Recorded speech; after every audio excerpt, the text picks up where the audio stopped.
minimum being 500 shillings. How do you scorecard that?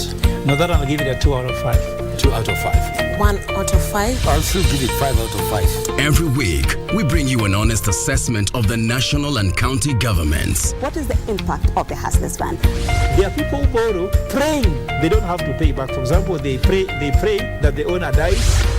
The Scorecard.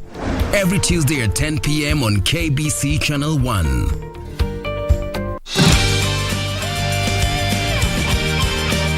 Charlene is coming back. Didn't she say she'd be gone a few days? Wait a minute. Wow. Aren't you... Your face. I haven't seen you without makeup for a while. Huh? Hey, it's morning. Wake up. It's morning now. What time is it right now? What's the matter?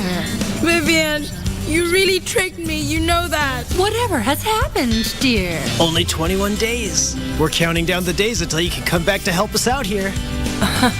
If you fail again, not only will Immortal be closed, but your team members will be labeled as unfit employees. They won't be able to find good jobs later.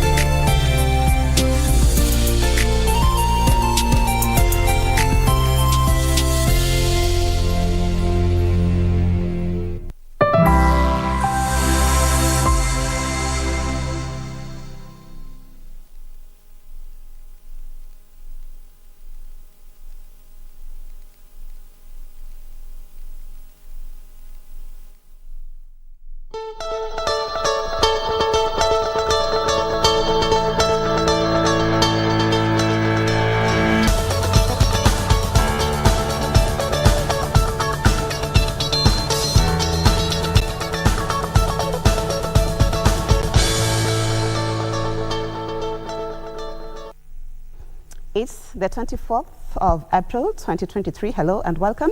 This is Good Morning Kenya. Thank you for making the time to be with us this morning. Now, in the news, the government proposes a 3% salary tax for government employees to fund the affordable housing project, and 18 more bodies are exhumed in connection with the Shakahola Celtic Church. More details are coming up in the news this morning. Good morning once again. My name is Marie Yambo, and with me in the studio is Doreen and Ram. Good morning. Good morning to you, Maria. And as you said, 18 bodies, bringing the total to 39. Maybe it's time we need actually this regulation of churches, as you said. Yeah, exactly. You can imagine the kind of stories, horror stories that were coming out from this. Oof, it's a lot. It's a lot. It's a lot. Nonetheless, we have a packed up show for you up until 10 a.m. So stick around for that.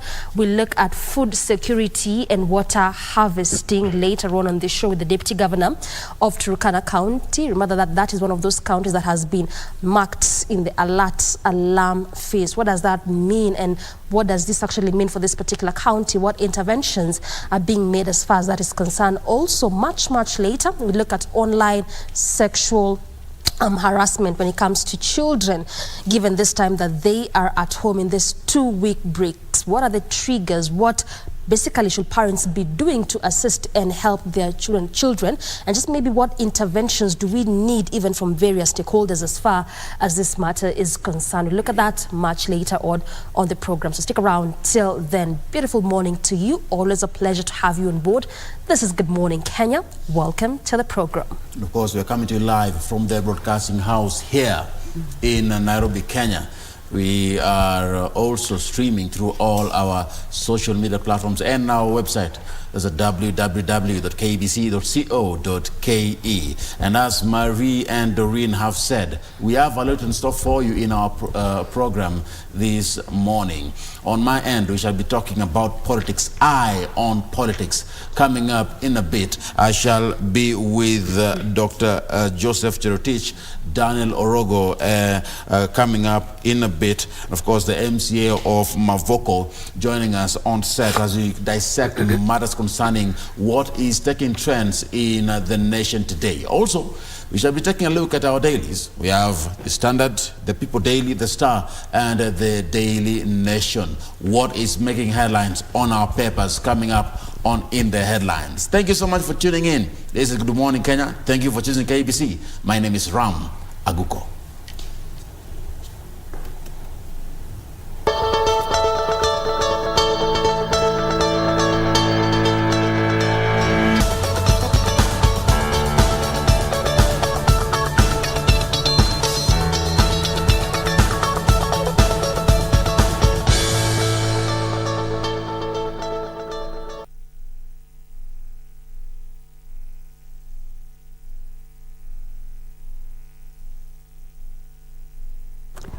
Thank you once again for making the time to be with us. Now to our first story, we're reigning Valencia Marathon champion Kelvin Kiptum and Olympic 5,000 meters and 10,000 meters champion, that is Sifan Hassan, are the winners of the London Marathon. Kiptum clocked 2 hours, 1 minute and 27 seconds, a new course record and the second fastest time in history to win the race, while Sifan Hassan won the title on her marathon debut. Defending champion Amos Kipruto, Kelvin Kiptum and Geoffrey Kamworor, Ethiopians Birhan Ulegese, world champion Tamirat Tola, and the fastest man in the park, Kenenisa Bekele, clocked the 10-kilometer mark in 29 minutes and 12 seconds. The pack of 9 athletes led by Kiptum went past 15 kilometers in 43.51 minutes and 20 kilometers in 58.31 minutes. Before they hit the halfway mark in 1 hour, 1 minute and 40 seconds, as Bekele started to fall away from the pack. Kiptum sprinted to cross the line in 2 hours, 1 minute and 27 seconds, narrowly missing Eliud Kipchoge's world record by 18 seconds. Two-time New York Marathon winner Geoffrey Kamworor and world champion Tamirat Tola completed the podium dash. In the women's category, Sifan Hassan emerged victorious on her marathon debut, clocking 2 hours, 18 minutes and 33 seconds, relegating Ethiopians Alemu Magetu and Olympic champion Peres Jepchirchir to second and third places respectively. World record holder Bridget Kosgei pulled out just 3 minutes after the start of the race. Now, President William Ruto says the government will strengthen the housing fund to help more Kenyans purchase affordable housing units. The president said as the government rolls out the affordable housing program, there must be a solid plan aimed at addressing the financing of low-income earners to consume the units.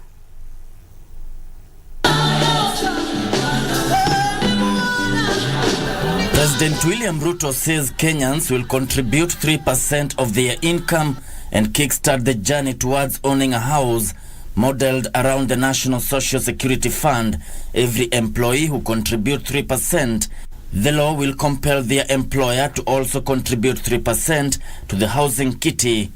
Tuko na housing fund ambayo tunataka kila Mkenya a contribute pesa kidogo. 3% of your income, 3% of your salary. Kama unapata shilingi 10,000, 3% ni shilingi 300 kila mwezi, uweke katika hiyo hazina.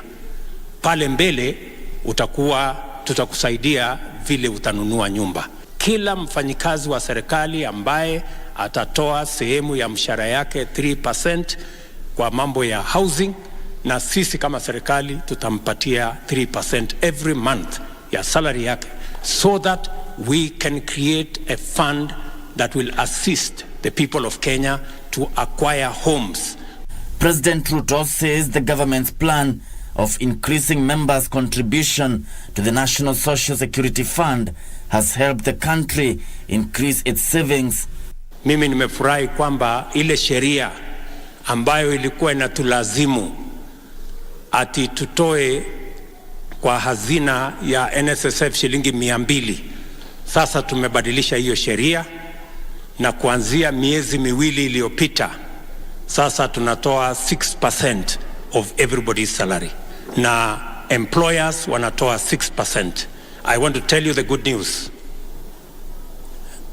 In just 2 months, we have doubled the amount of money that we are saving as a country. He says the move will help the country manage its foreign debt by borrowing locally. The president says the government is also working with the county government of Nairobi to clean and make the city green. Mambo ya greening ya Nairobi, akimaliza supplementary budget, mimi nitamuongezea pesa tuajiri vijana 10,000 Nairobi hii ambao watafanya kazi ya kupanda miti na greening on Nairobi city. Leaders accompanying the president said the government has initiated systems that will revitalize the economy and put Kenyans to work. For 3 years, Nairobi had no medicine in hospitals. Today, I would dare anybody, uende kwa hospitali yoyote ya county ya Nairobi, ukose dawa, uniambie. Tumenua dawa ya 244 million that is in each and every facility, from the dispensary at the bottom mpaka Mama Lucy na hospitali zote katikati ya hiyo. Let nobody try to distract the president's focus. Let him implement his program, work on resuscitating the economy, and let us not work on other people's emergencies. Taifa letu la Kenya. Meanwhile, President Ruto has asked the opposition to take advantage of the bipartisan committee to address issues of concern. The president says violent protests have not achieved anything but disrupt and destroy the livelihoods of Kenyans. Now, the government has hinted at tighter regulations on all religious institutions, including churches, mosques, temples, and synagogues, in the wake of the discovery of unmarked graves in a forest in Shakahola in Kilifi County. Interior Cabinet Secretary, that is Professor Kithure Kindiki, says the discovery points to a clear abuse of right to freedom of worship.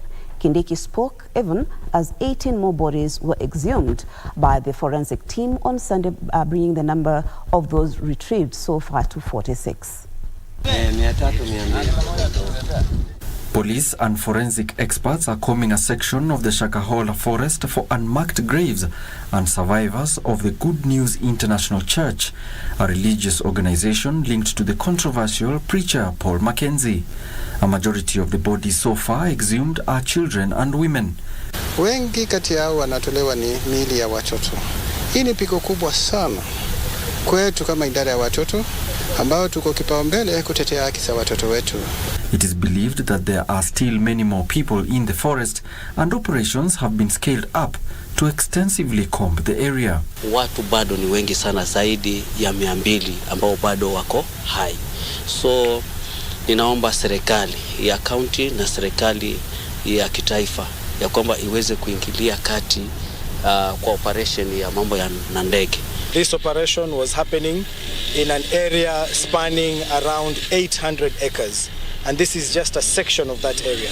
So we need the police to come in, we need drones, we need surveillance, air surveillance, because there could be many more people in there who are at risk of dying. Interior Cabinet Secretary Kithure Kindiki says more security officers have been deployed and the entire 800-acre forest sealed off and declared a scene of crime. So far, 46 bodies have been exhumed from unmarked graves in the forest and awaiting post-mortem. In 2020, KBC highlighted the story of a father who had been separated from his children after they traveled to Malindi to join Paul Mackenzie and his Good News International Church.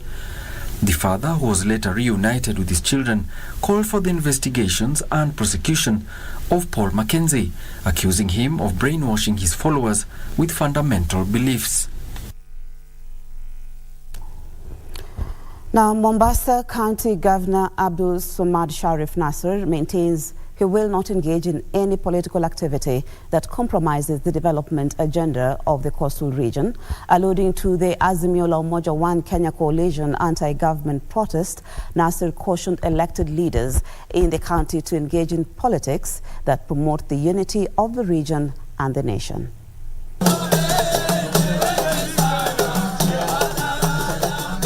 Residents of Mombasa County thronged at the Treasury Square on Sunday morning to attend the annual Eid Baraza. Muslim clerics reiterated the message of peace and cohesion.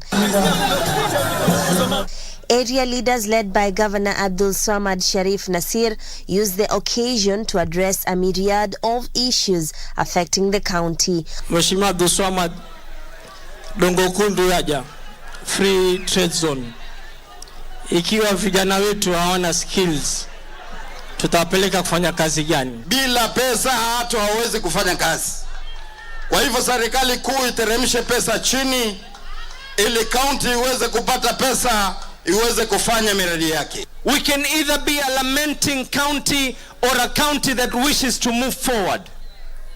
On the planned resumption of anti-government protests organized by the Azimio la Umoja One Kenya coalition, Nasir opined that while everyone is at liberty to choose political affiliations, the choices and actions should not divide the coastal region. Kulingana na matatizo yaliyoko kwa taifa hili, ningeomba serikali ikae pamoja na upinzani, tukae tutatue matatizo ili kusije kuharibika kabisa.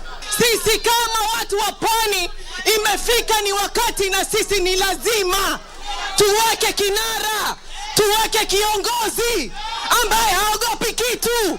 Hakuna atakaye tu control ndani ya Mombasa kuwa tusifanye maandamano. Kila mtu ashapewa kipande chake, bathi yako ni hino, shedi yako ni hino, biashara yako ni hino. Bardan wa salama, sisi tuko pale pale. We are saying no kwa binafsishaji wa poti. Tusiogope. Hatuna haja ya kuogopa mtu yoyote. Bandari ya Mombasa ni mali yetu na tuna sababu yote ya kulinda.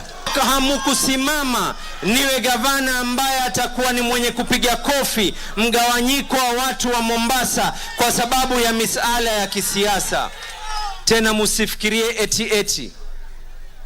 Kila mmoja awe na huru wa kumfuata yule anayemtaka kisiasa.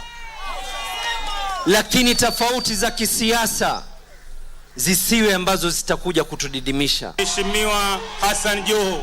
His predecessor Hassan Joho, who was also in attendance, declined to weigh in on the matter. Sina haja ya kusema mingi leo. Wakati wangu utafika, nitasema na kitaeleweka. The Eid Baraza commemorates conclusion of the holy month of Ramadan. Juni Karisa Mbele from Mombasa County. Now, a command center to coordinate the evacuation of international staff based in Sudan has been set up by the government. The Nairobi-based center will host a special interagency facilitation and emergency committee on the Sudan to be coordinated by the Ministry of Foreign and Diaspora Affairs. At the same time, Kenya and the Canadian government are collaborating to evacuate citizens of both countries caught up in the Sudan crisis. The Ministry of Foreign Affairs says there are about 3,000 Kenyans in Sudan. In a statement on Twitter, the Ministry of Foreign Affairs and Diaspora says the move has been necessitated by the worsening situation in Sudan. Kenyans stranded in Sudan and in need of evacuation have been advised to get in touch with the Kenyan embassy in Khartoum or text or WhatsApp their names, passport numbers and location to the numbers +24 990 019 4854 or +254 114 757 002. Over the weekend, several countries began evacuating their citizens. On Saturday, a total of 150 diplomats and their families were evacuated. They were mostly citizens of Gulf countries, as well as Egypt, Pakistan, and Canada. On Sunday, American nationals and British diplomats and their families were airlifted. However, reports of collapsed internet connectivity have raised fears of disruption of the evacuation process for those trapped in Khartoum and the neighboring cities. The international pressure on military leaders to honor declared ceasefires to allow the passage of thousands of civilians fleeing and the much-needed aid continues. Humanitarian organizations are reporting a paralyzed healthcare system in Sudan. Dozens of hospitals were affected following days of unrelenting violence. Those in operation, especially around the capital city of Khartoum, are overwhelmed. Fighting started on 15th April. Since then, about 400 people have been killed and 3,500 wounded. And from Sudan, we head to Mandera, where more than 2,000 people have been forced to flee flooding in Mandera caused by more than 12 hours of heavy rainfall. The floods have submerged homesteads, displaced tens of families in Mandera East, Mandera North, and Mandera West. Displaced residents are calling for urgent intervention for evacuation onto higher grounds.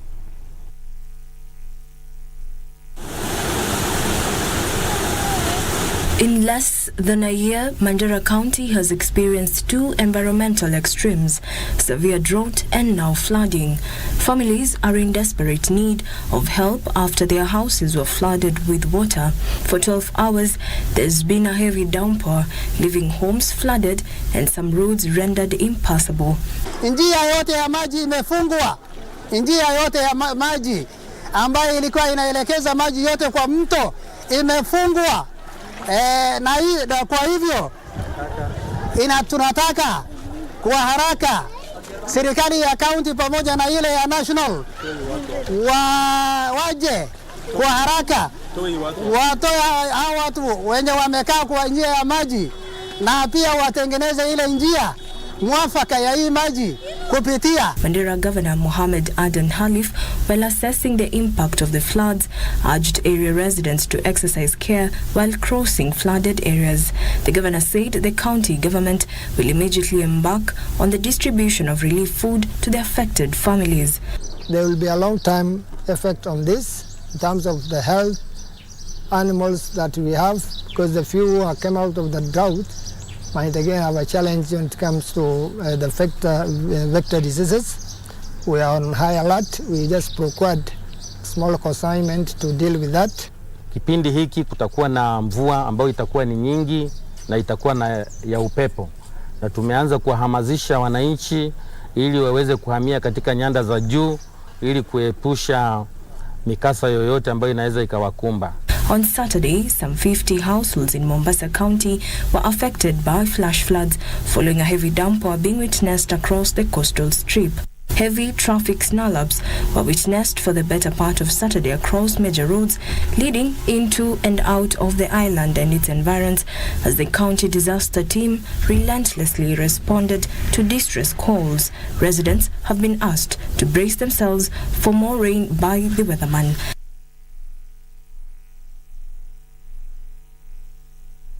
Now, 300 persons living with disability in different parts of the country are set to benefit from prosthetics to aid their mobility, courtesy of the Narayan Seva Sansthan, the Hindi Council of Kenya, and the Visha Umia Foundation.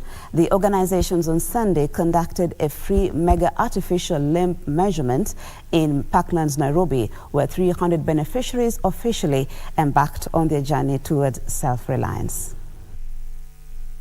Have you ever thought of how difficult it is for persons living with disabilities to make ends meet? Judith Akinyi is among Kenya's population of 6 million people living with disabilities.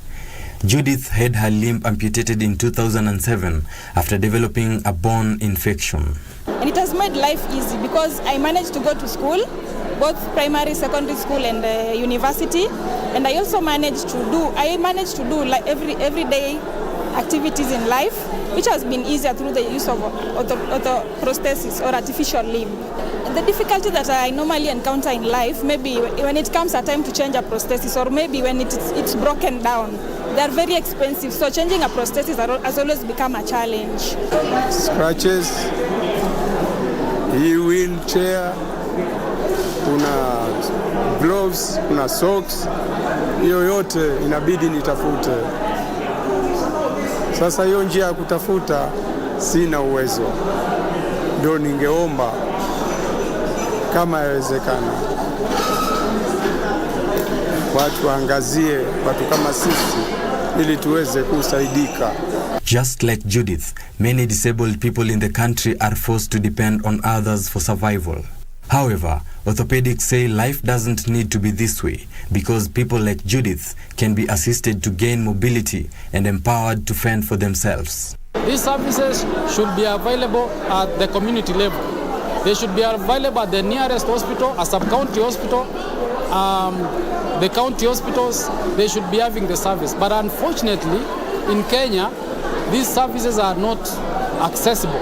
And this really puts the burden on the patients. And that's why most of them, after amputation, once they are discharged from hospital, they go back home and they don't get the device. And they lead a desperate life because they can't afford it. Today, 300 people have been selected to benefit from free prosthetics in a program spearheaded by the Narayan Seva Sansthan, the Hindu Council of Kenya, and Vishwa Umia. And after 3 months, these same doctors, we will manufacture this artificial limb in India, and they will come to the fix it exactly same size. And after the fixing, we have the experience.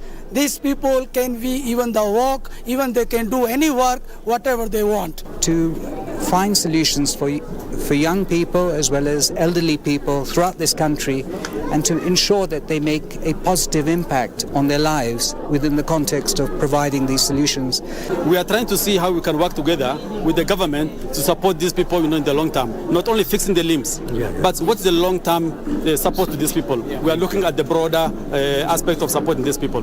The donors are calling on the government to do more in creating a conducive environment for persons living with disability to thrive. They are also calling on well-wishers to chip in and support programs aimed at training doctors on corrective surgery and other medical interventions for persons living with disability. Now let's head to the counties where the youth are being encouraged to invest in tree nurseries and create self-employment by selling tree seedlings to the private and public sector. This and more in our County News Roundup.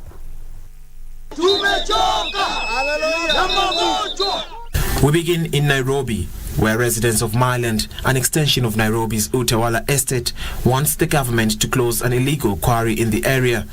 The residents are lamenting that a 5 acres piece of land set aside for public utility has been invaded by outsiders, turned into a quarry, polluting the environment with noise and dust. Watoto wana inhale hiyo vumbi, tunashinda hospitali na vile mnajua maisha iko juu.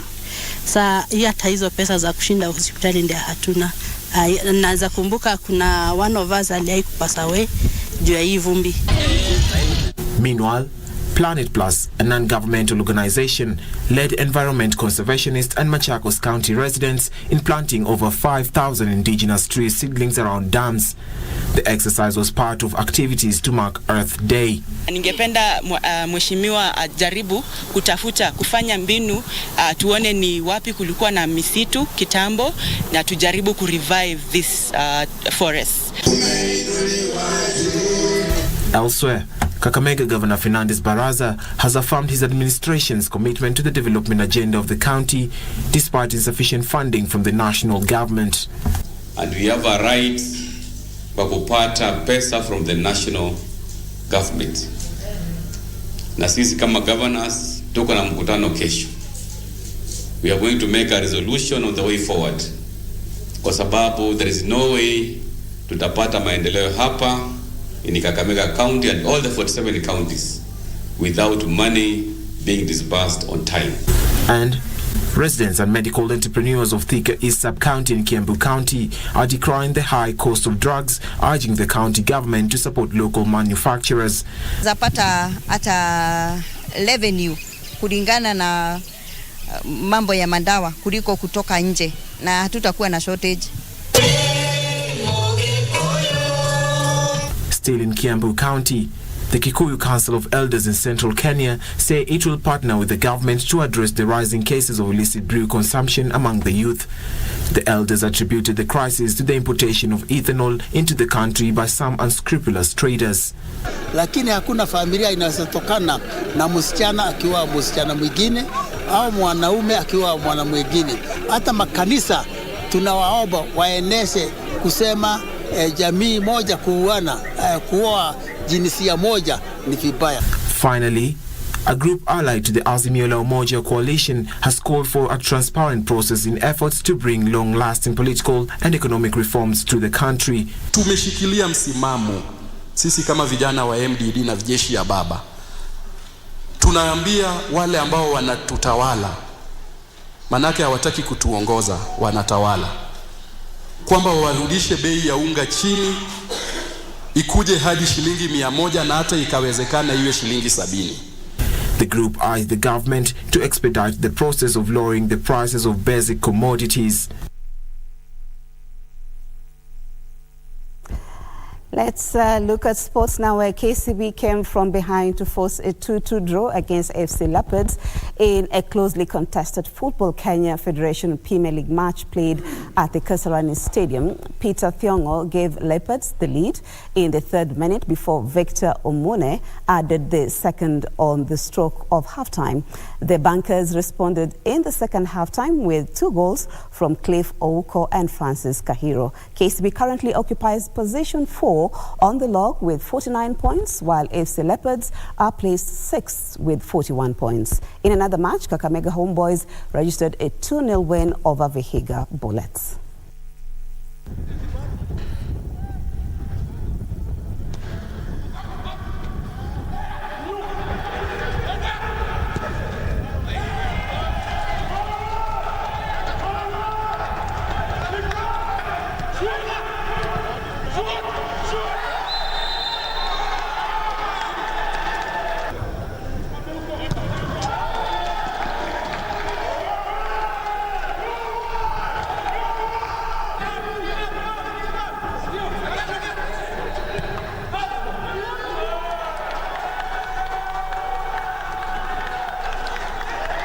It was going to be very difficult for us to come back, considering the opposition we are playing against. But I'm very happy that in the second half we really played well, and we are almost snatching a victory in this game. You see, there are some crucial moments during a game. It's the beginning and the end. And the second half, we concede after 3 minutes, and we concede the draw 2 minutes before the end. But I repeat, I'm happy. That's why I didn't make any change.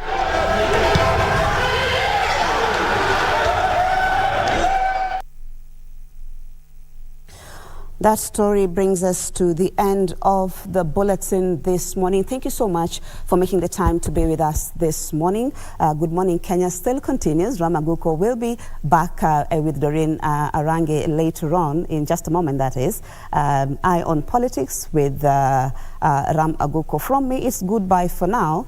Do stay tuned during the day for updated bulletins in our 1 o'clock news. So from me, it's goodbye for now. My name is Marie Yambo.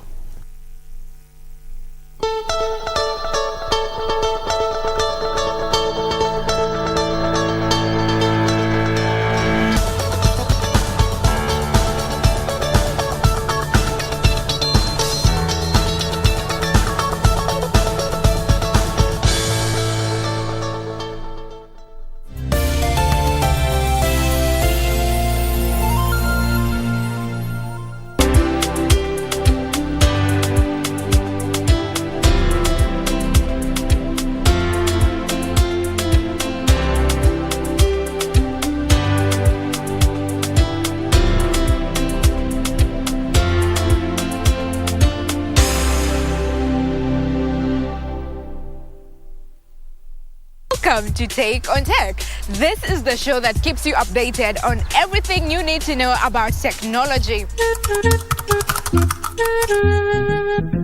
First of all, the women that are already in tech should be empowered. I've actually studied electrical and electronics engineering, telecommunications option. So basically I'm in the tech sector. The government should empower the girl child in a way that they should venture so much into ICT. There's never a dull moment with us. Tune in every Monday from 10:30 p.m. only on KBC Channel 1. Every Monday evening, we take you back where the action happened live. We let you know what you missed, even if you were present. And our goal is to continue supporting our own. From the latest celebrity buzz, fashion, music, and all manner of youth talents, the Grapevine cameras rove all week to bring you the latest in the enormous entertainment scene. Watch Grapevine every Monday at 10 p.m. and the rerun on Tuesday at 2 p.m. only on KBC Channel 1, baby. Engage us on Facebook and Twitter, #Grapevine on KBC. Let us know what is happening in your area code, because you know what they say, if you did not see it on Grapevine, then it most probably never happened. Bah! gotta tell you what you gotta do.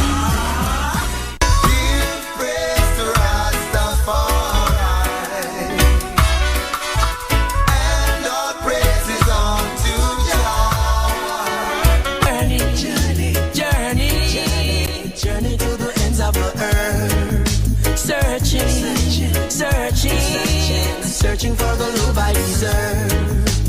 Making good vibes, oh yeah. Show, good vibes. Save some for me. She's a good girl, and I never wanna see her cry.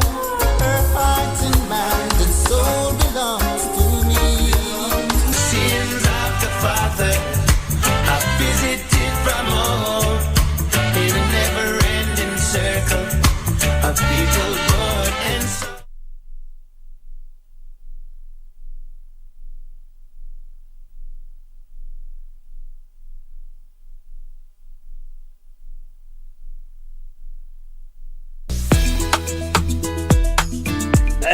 Leta na badate. Akili yangu imenijeshea. Ukipata mkuu yako imekuwa ya kondoo, usiniulize. Nini mbaya na wewe?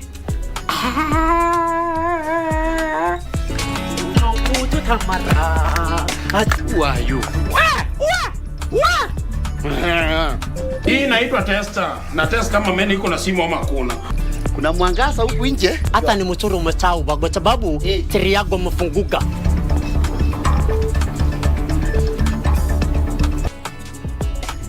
Mama bado nimechawa. Si wewe ndio naye? Ndio ni huyu. Ngia bwana. Si mimi.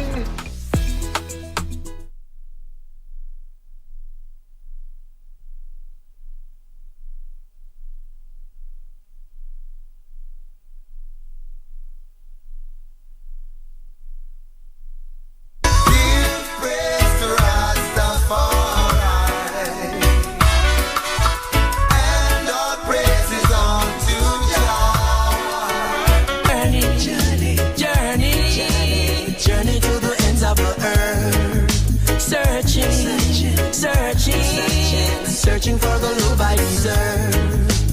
Making good vibes, oh yeah. Show, good vibes. Save some for me.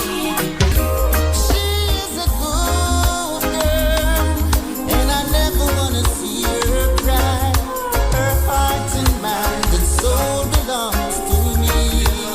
Sins of the Father I visited from home. In a never-ending circle of people born and soul. Leta na badate. Akili yangu imenijeshea. Ukipata mkuu yako imekuwa ya kondoo, usiniulize. Nini mbaya na wewe?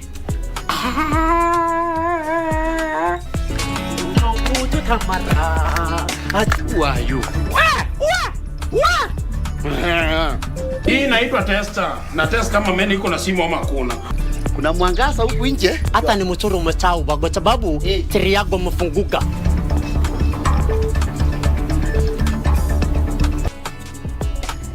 Mama bado nimechawa. Si wewe ndio naye? Ndio ni huyu. Ngia bwana. Si mimi.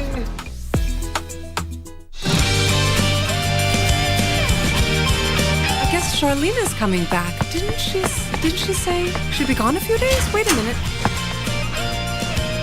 Wow. Aren't you... Your face. I... Haven't seen you without makeup for a while. Huh? Hey, it's morning. Wake up. It's morning now. What time is it right now? What's the matter? Vivian, you really tricked me. You know that. Whatever has happened, dear? Only 21 days. We're counting down the days until you can come back to help us out here.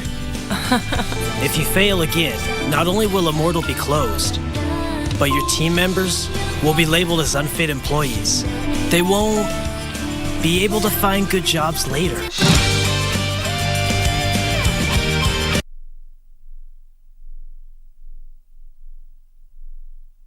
Welcome to Take on Tech. This is the show that keeps you updated on everything you need to know about technology. First of all, the women that are already in tech should be empowered. I've actually studied electrical and electronics engineering, telecommunications option. So basically I'm in the tech sector. The government should empower the girl child in a way that they should venture so much into ICT. There's never a dull moment with us. Tune in every Monday from 10:30 p.m. only on KBC Channel 1. Every Monday evening, we take you back where the action happened live. We let you know what you missed, even if you were present. And our goal is to continue supporting our own. From the latest celebrity buzz, fashion, music, and all manner of youth talents, the Grapevine cameras rove all week to bring you the latest in the enormous entertainment scene. Watch Grapevine every Monday at 10 p.m. and the rerun on Tuesday at 2 p.m. only on KBC Channel 1, baby. Engage us on Facebook and Twitter, #Grapevine on KBC. Let us know what is happening in your area code, because you know what they say, if you did not see it on Grapevine, then it most probably never happened. Bah! Ain't nobody gotta tell you what you gotta do.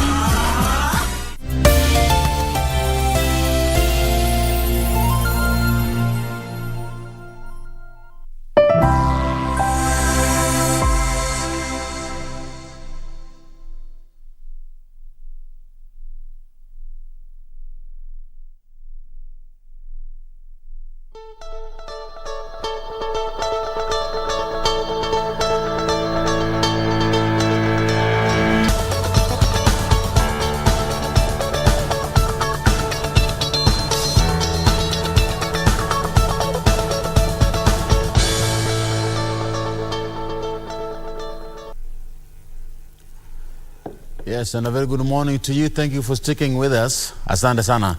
And of course, we proceed with this show. If you've just joined us, Good Morning Kenya continues right here on KBC Channel 1. My name is Ram Maguko, and it is a pleasure being with you this morning.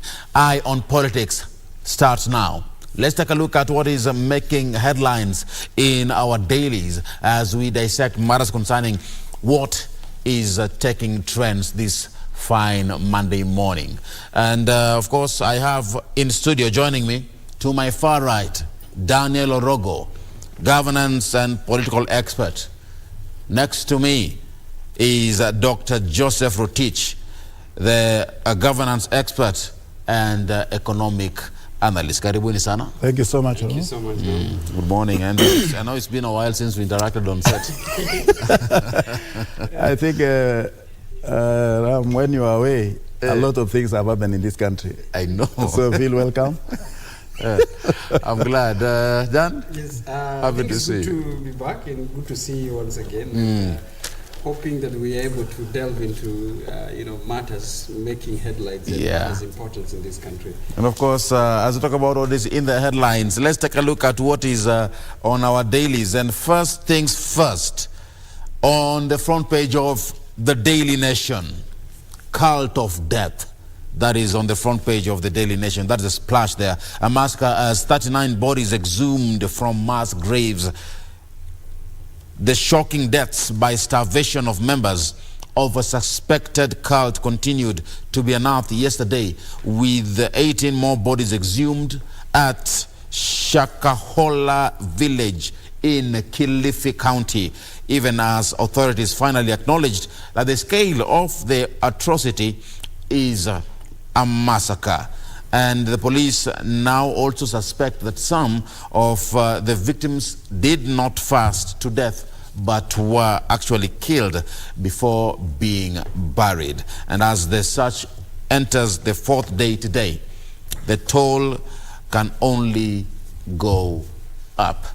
And this is also what is being focused on in many of our dailies here. Also on the Standard, they have that particular conversation together with the People Daily, and Dan also on the Star there, also focusing on that. The number of grave sites that the police have identified on the 800-acre land associated with Pastor Paul Mackenzie of the Gospel of the Good News International Church is now 15. That is the number of grave sites that have been identified on this piece of land. And of course, I don't know if my producer has that particular story that was filed by our news team this morning. 18 bodies exhumed as cult deaths termed as massacre. That is also in the this particular paper. Discovery of more bodies yesterday brings the number of victims to a total of 39. 39. And this is what is making headlines today. Do we need to have a regulation, especially when it comes to religious matters? Do we need to have regulations in this particular area? Kenyans, some are outraged by the mass deaths. And of course, the police now suspect that some of the people might not have fasted to death. There was one body that was found with a man who was well-dressed, whose body appeared to be okay. What do you think about this? Let me start with you, Dan. Cult of death. Kenyans express outrage as now the government is now taking matters into its hands. They are now handling it. Do we need to have a conversation on how people should be careful, especially when it comes to religion? I believe that is very important. Well, well, Ram, you see, the stories are very grossy. And when this story investigation were unearthed to see exactly what are the causes around Malindi and the environment, especially around the church that is led by Mr. Mackenzie. I think let's put this into context first before asking whether there can be regulations or not. We are at a point when someone says that the religion is an opium of the masses. Yes. That an opium, it's something that gives you a relief out of your stress and out of your frustration and promises you hope, in the background of, hopelessness. Religion must be very distinguished from a form of spirituality, because religion is now a body that has misguided, has misled, and this is attributed to one particular religion, and that is Christianity. We have not seen this thing happening in a mosque or in Islam. And we haven't seen this thing reported in Hindu or Buddhist, or Buddhist as you put it. But it is happening in the whole society of a church and of a church setting.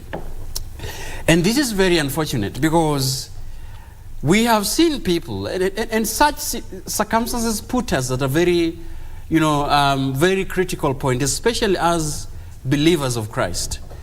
Because we have pastors and church leaders who have weaponized and have misinterpreted the Bible to mislead people instead of preaching the doctrinal, what is inculcated in the holy books. And you actually see whether those that are captured in the mainstream media or those that are making cycles into the social media are actually pointing a direction where there is a mislead in the way we present the teachings of the Bible. And so the question is now coming whether the form of churches that are currently sprouting should be regulated or not.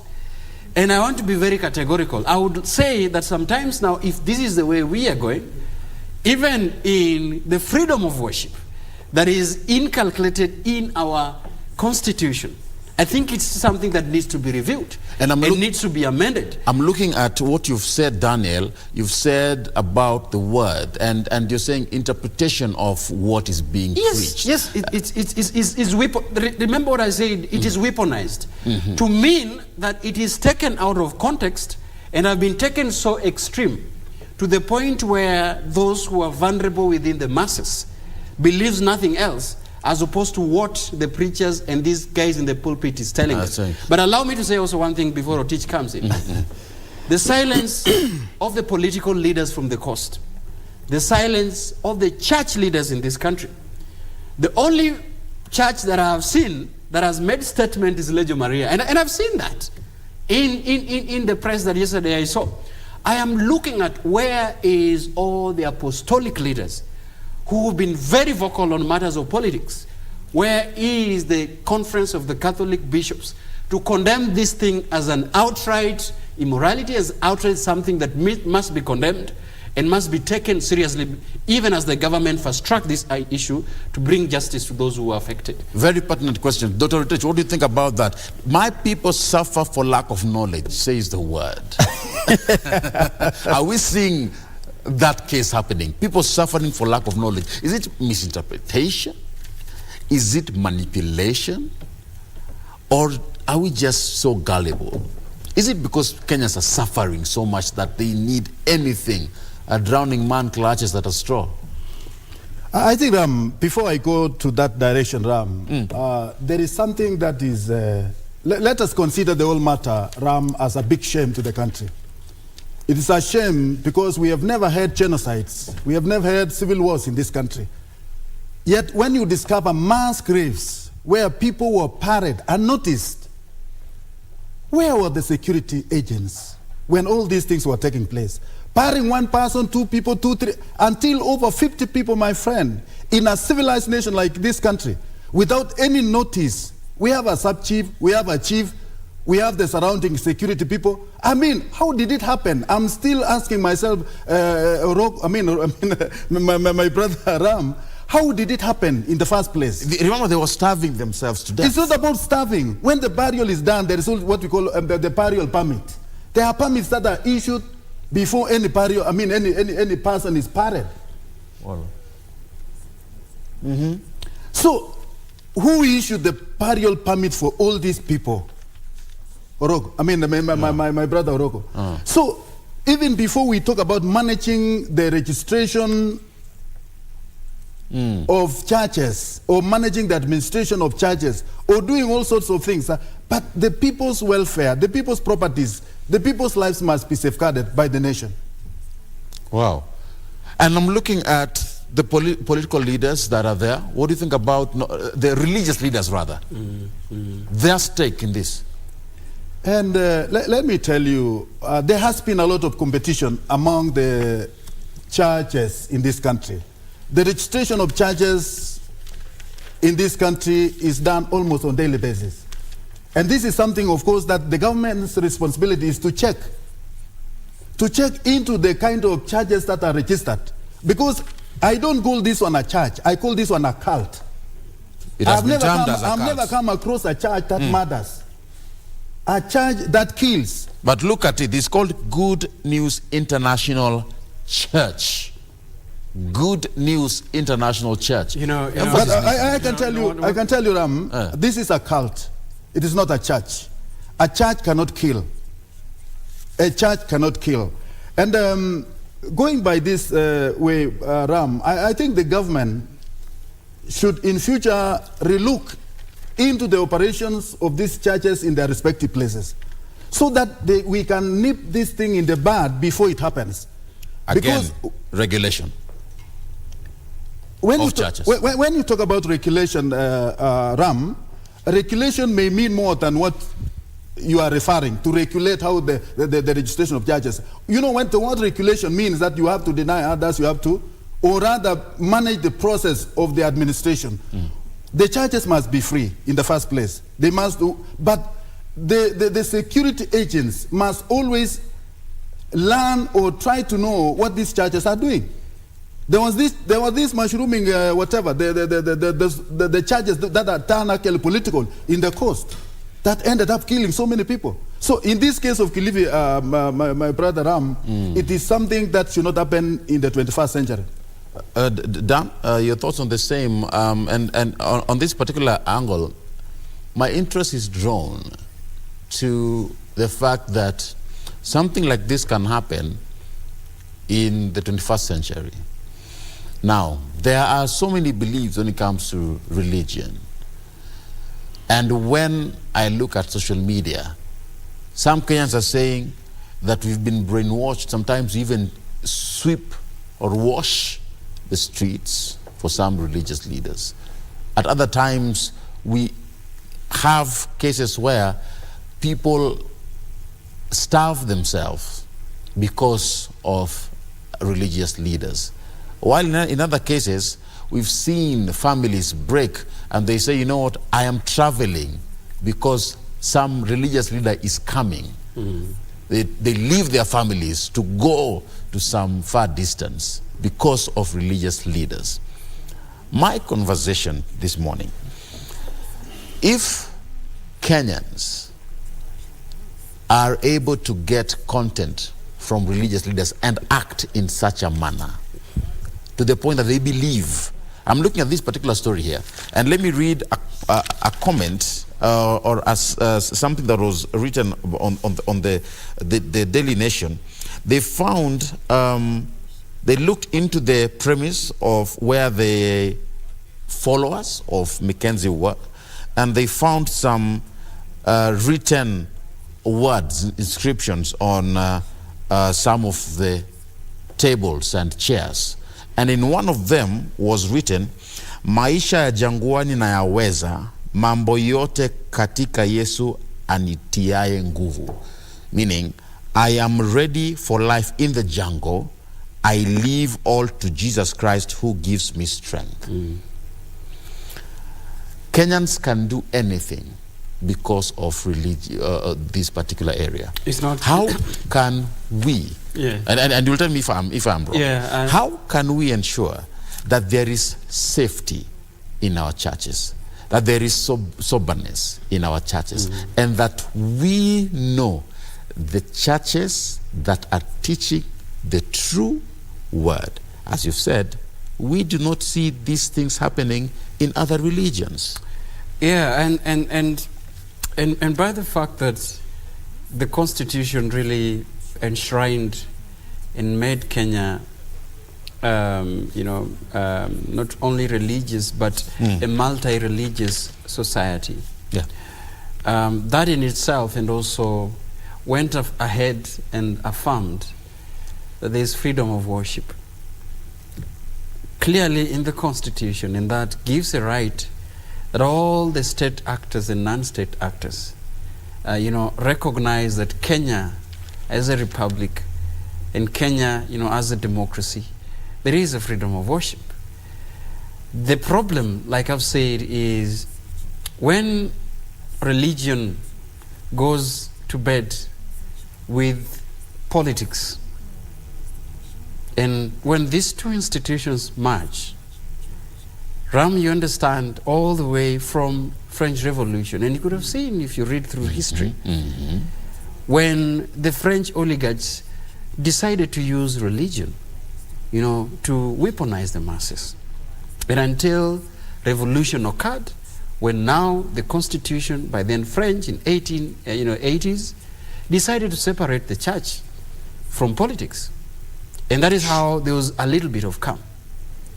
We are in a country where each and every political period, the pulpit and politics are one and the same thing. And therefore, the church leaders welcome so much of some very unusual quarters, as so unusual. 58 bodies found buried, and as you've given, some of them do not show any case of starvation. Some of them, I know the toxologists and all these people, and the government pathologists will give us an account, especially after doing all these, to let us know exactly what are the cause of death. But some of them, as you've alluded to, and from what you're reading in the public record documented by the newspapers, do not show any form of starvation to death. I mean, it was on pictures. When you could see some people, even some, I saw a woman really on cameras who did not even want to be saved. Exactly. Who did not even want to be taken out of the jungle. This is a matter of high spirituality, by the sense that it is even above what you're saying. It is even above being brainwashed. This is what we call religious radicalization. This is exactly what you're seeing in Kilifi. It is to the extreme when someone's life has been compromised, to the point where their spirituality is elevated, ready for death, not ready to live. But as you said, what is the point of salvation to this issue? The point of salvation to this issue is would predict that it is important for us to go the Rwandan way. And let me correct you. It is not unique to the Kenyan situation. Rwanda was going to that direction. They only realized that some aspect of the 1994 Rwandan genocide was sponsored by such radical religious extreme. You remember when people were beginning to even call for ethnic cleansing with regards to religious radicalization in the Rwandan genocide. That is when President Paul Kagame said, religious is becoming a threat to the national stability. It is becoming a threat to the progress of some religion. And this is why I am now agreeing. Before I didn't agree. But I am now going on record and saying that just as the way we want the political leaders to meet some qualification threshold, if they would want to go for leadership positions, we require them to at least have obtained a degree. We require them to at least have cleared with the Ethics and Anti-Corruption Commission to show that to some level they are not, they are not attributed to have done some criminal activities. You and I know, and Dr. Rotich, know that even as you apply for certain careers in this country, you will be asked to produce a police abstract, a certificate of clearance. I would ask that these are some of these stiff regulations that must be given to to religious leaders, at least a theological qualification. I'm not calling it a degree, but you must have a theological understanding of some of these things that you... And one thing that I want to also state is, though that Daniel, you've mentioned that, but we do have such kind of regulations. They're there for the church. No. They are there. I agree that they are there, but they're not fast track. They are not fast tracked in any way that is... How many churches could even, if we have non-governmental boards in this country strictly regulating the operations of NGOs, do we have STEM institutions similar regulating, the institutionality of a church? I think this is one of the things. I call for institutionality of a church. In this sense, we must have an authority that regulates the institution church in this country. Dr. Rotich, how can the government come in, bring sanity to this situation? I think the government, Orogo, should stick to its work, security. They must provide the security of lives, security of properties of all Kenyans, irrespective of their beliefs. And in this case, Ram, when we talk about the qualification, in this case, the well-established churches are established on spirituality. It's not established as by the degrees and the qualifications that they have. All right. So in this case, it's about the spirit.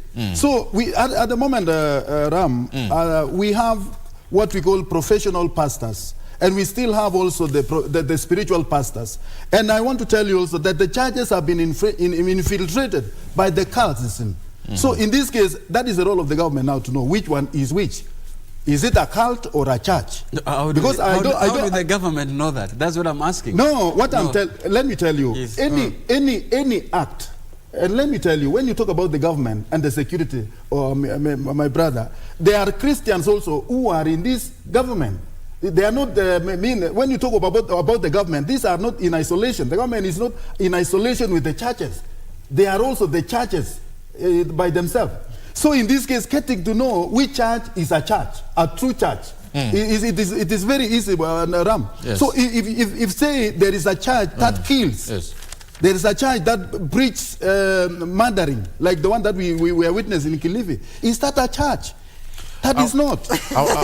I want us to move forward, but of course I welcome your feedback from home, wherever you're watching us from. The hashtag is Good Morning Kenya, at Ram Aguko and at KBC Channel 1. Give us your thoughts in regards to these particular matters. What are your thoughts? Ram, I want to correct Dr. Rotich. Briefly, within 30 seconds, yes. You cannot really control spirituality, but you can control the doctrinal foundation of any fundamental church or religion in this country. That's what we are disagreeing on. You've had your rejoinder. In this church yesterday, where we are saying, did you hear there is an air hostess who sold a land and joined this particular church? Have you not heard there are people, professors, doctors, lecturers, and dons who've given up their work and decided to join? Do you control spirituality? but what I am saying is, even as much as matters of spirituality are matters you cannot see and you cannot control, it is important to lay a foundation of a doctrinal belief and a foundation of an institution that can operate on it. I want us to move to another conversation here. Just an explanation, Mr. Ram. Every tree is known by its fruits. Every tree is known by its fruits. Yes. Whatever you bear, it is known. So in this case, if there is a church in your locality, the fruits are known of that church. The fruits are known. Yeah. So now, you cannot tell me, you cannot tell about the church. Conversation, and of course, this conversation doesn't end today because still investigations are ongoing. Yeah. They are still going to day 4 today of searching for the more bodies on this particular site. For me, it is a very sad state. A very sad story of affairs. A very sad story. Very sad. In a civilized nation like Kenya, it's a sad story. Kenyans, let's be alert. Don't believe everything we are taught. There is no religion that kills. I want us to move to yet another thing here, and this is concerning what President Ruto said yesterday, where he chided the opposition for threatening to resume mass protests, asking its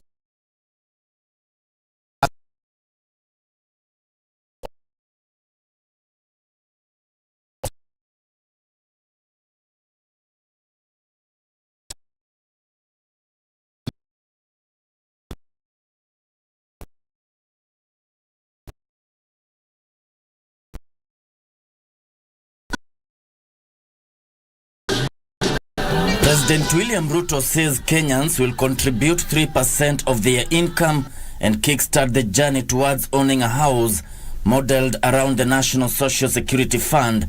Every employee who contributes 3%, the law will compel their employer to also contribute 3% to the housing kitty. Tuko na housing fund ambayo tunataka kila Mkenya a contribute pesa kidogo. 3% of your income, 3% of your salary. Kama unapata shilingi 10,000, 3% ni shilingi 300 kila mwezi, uweke katika hiyo hazina. Pale mbele tutakusaidia vile utanunua nyumba. Kila mfanyikazi wa serikali ambaye atatoa sehemu ya mshahara yake 3% kwa mambo ya housing, na sisi kama serikali tutampatia 3% every month ya salary yake, so that we can create a fund that will assist the people of Kenya to acquire homes. President Ruto says the government's plan of increasing members' contribution to the National Social Security Fund has helped the country increase its savings. Mimi nimefurahi kwamba ile sheria ambayo ilikuwa inatulazimu ati tutoe kwa hazina ya NSSF shilingi 200, sasa tumebadilisha hiyo sheria, na kuanzia miezi miwili iliyopita sasa tunatoa 6% of everybody's salary, na employers wanatoa 6%. I want to tell you the good news. In just 2 months, we have doubled the amount of money that we are saving as a country. He says the move will help the country manage its foreign debt by borrowing locally.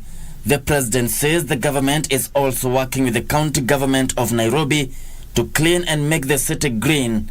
Mambo ya greening ya Nairobi, akimaliza supplementary budget, mimi nitamuongezea pesa tuajiri vijana 10,000.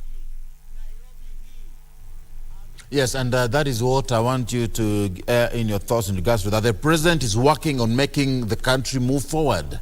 Dr. Rotich, let me come to you. What do you think about the statements of the president? 3%. I think I would have to look at this way, Ram. the idea of having Kenyans contribute 3% of their salary towards this housing kit is a brilliant idea. Yeah. A brilliant idea in the sense that Kenyans will be made to own homes where in the first place they would not have had one.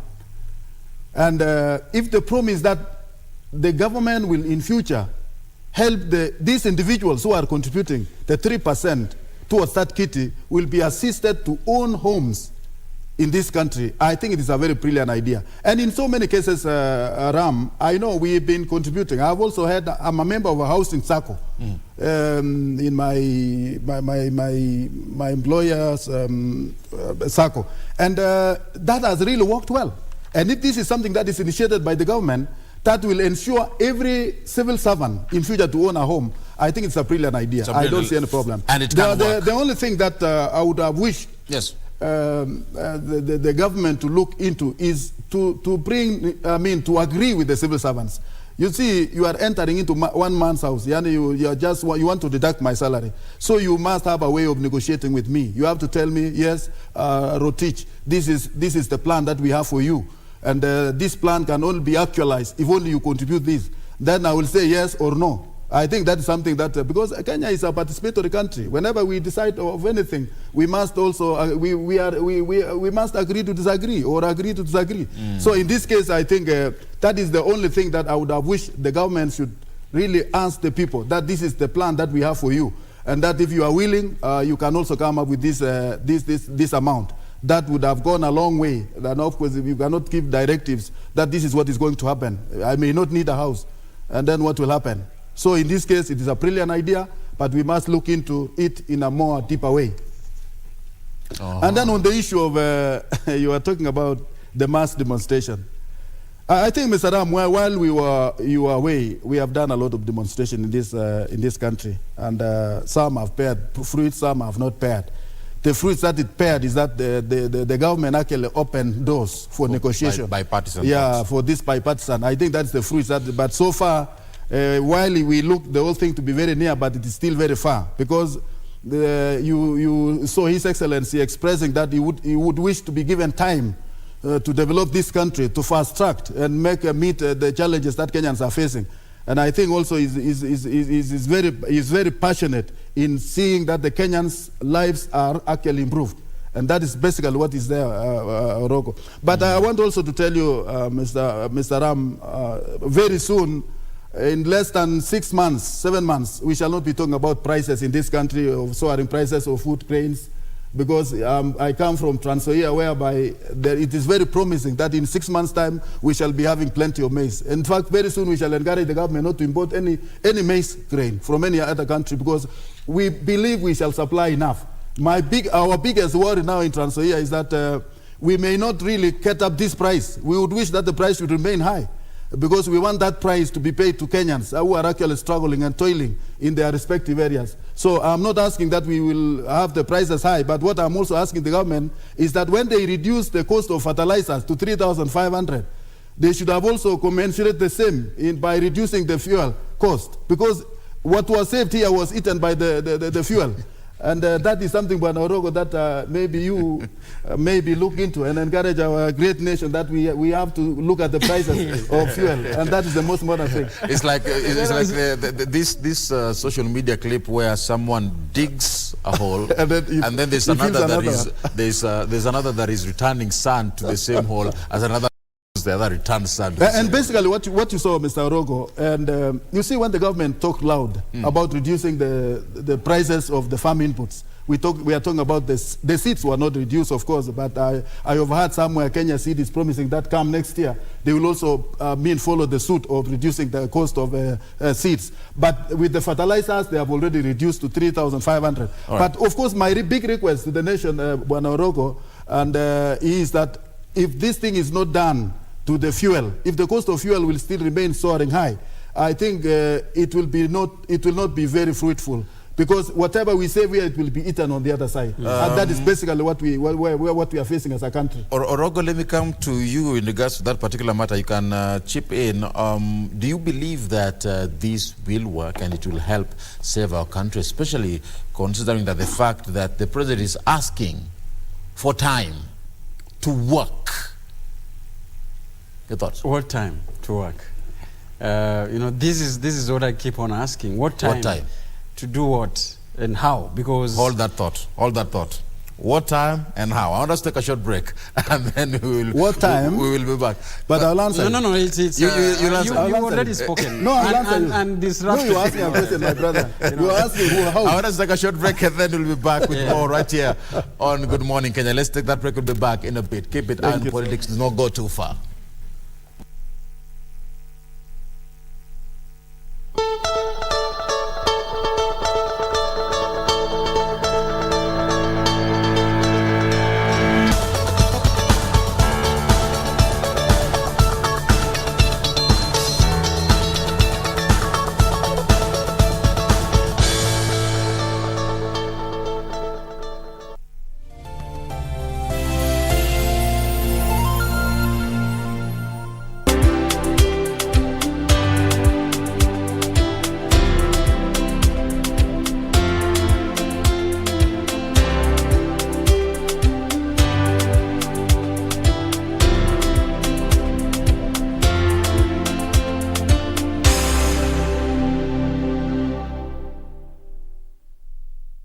Every Monday evening, we take you back where the action happened live. We let you know what you missed, even if you were present. And our goal is to continue supporting our own. From the latest celebrity buzz, fashion, music, and all manner of youth talents, the Grapevine cameras rove all week to bring you the latest in the enormous entertainment scene. Watch Grapevine every Monday at 10 p.m. and the rerun on Tuesday at 2 p.m. only on KBC Channel 1, baby. Engage us on Facebook and Twitter, #Grapevine on KBC. Let us know what is happening in your area code, because you know what they say, if you did not see it on Grapevine, then it most probably never happened. Bah! Ain't nobody gotta tell you what you gotta do.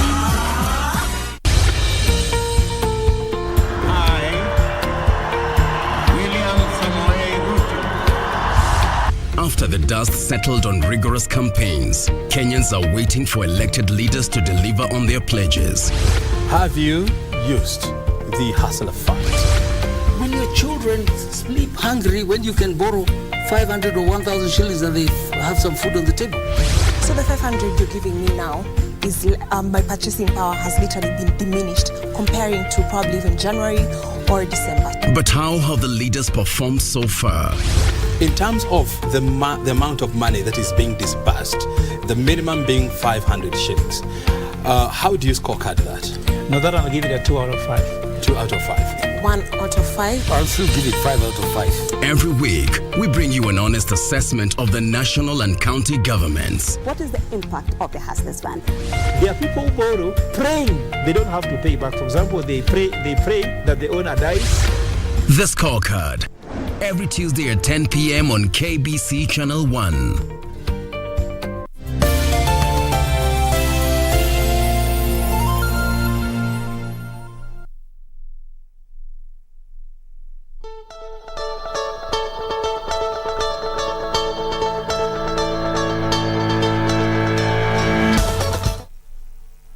Thank you so much for being with us right here on KBC Channel 1. It's a pleasure being with you. Of course, we continue. Eye on Politics is on. The hashtag, as always, is Good Morning Kenya. Ensure that you engage with us at Ram Maguko, which is my handle, and at KBC Channel 1, the official station handle. Remember, we are also live www.kbc.co.ke on our website. And of course, I am with Daniel Orogo and Dr. Joseph Rotich. Karibuni sana. Thank you so much. Thank you for sticking with me this morning. It's been heated since we started. And Dan asked a very pertinent question before we took that break. Yeah. Let me head over to the Standard newspaper. I highlighted the Daily Nation. Let me move to the Standard, where we have housing fund to take 3% of salary. And this is what we have been looking into before we took that break. President William Ruto has announced plans for housing fund that will see Kenyans contribute 3% of their income, which will be matched by their employers to enable them buy homes. And Dan asked a very interesting question there, and I know you will ask that once I give you that time. The head of state, according to the Standard newspaper, written there, the head of state who was speaking during the official opening of a new sanctuary at the Friends Quakers Church that is in Donholm Estate yesterday, said that the contribution will enable the approximately 700,000, get that number, 700,000 civil servants to own houses under the affordable housing project. Dr. Rotich says that it will work and it's a good thing. Even so, he says civil servants ought to be consulted so that there is a balance. And of course, on the Standard, Ruto says Kenyans will now pay between 4,000 shillings and 10,000 shillings mortgage for 15 years. Remember, this is information you need to know. 4,000 and 10,000 shillings, within that range is the mortgage plan that you are going to be paying for 15 years. And Nairobi is going to get 1 billion Kenya shillings for waste management that will be used to generate electricity. Dan, will this work? Well, we can draw lessons, and you know, I like putting things into context for maybe arriving into conclusion whether it works. Yes. As opposed to Rotich, Dr. Rotich, who already knows that this will work, without not really looking at what are the modalities. You know, well, Ram in 2018 there was a similar proposal, you know, by the former regime. You know, according to what I'm seeing, was to raise funds for the construction of 5,000 housing units. You know, that was in the Kenyatta regime, and it seems that the current president is treading on the same grounds. Affordable housing. You know, affordable housing that was part of the Big Four agenda with the last government. Okay? Yes. And then also looking at how he's treading on the same grounds, it definitely tells you that the similar fate, you know, of the previous regime is going to meet the fate of these proposals as well. And I like what Dr. Rotich actually acknowledged, you know, in his, you know, as a point of, you know, putting a conjecture in what he says.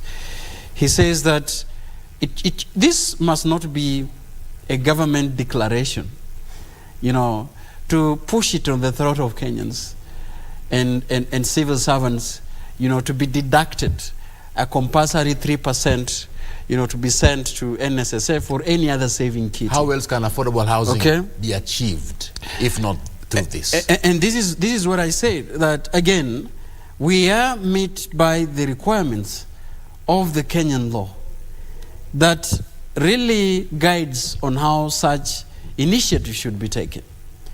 And that's why I said, look at what happened in 2018. The same problem where the president makes a declaration and tries to implement it without not really looking at the legal landmines that is ahead. What happened in 2018 case when the Labor Relations Court halted that, citing lack of public participation? Is this the same thing that I have seen? And Rotich has admitted that it seems that the government made a declaration and forcefully making something to work without necessarily going through the processes that are required for a government policy initiative to be initiated. In this, I mean that such a proposals need to pass through other institutions. It needs to pass through the other arms of government. To ratify the executive can actually fast track the agenda. As we speak, it seems that it has to go through the legislature, that it has to go through the hands of citizens in the process of public participation. And in the absence, in the lack of that, someone will run to call to hold this process. Similar fate to 2018 initiative. That is one thing with regards to this kind of declaration. And I am also seeing the modalities of the realities of this working. Let me tell you this.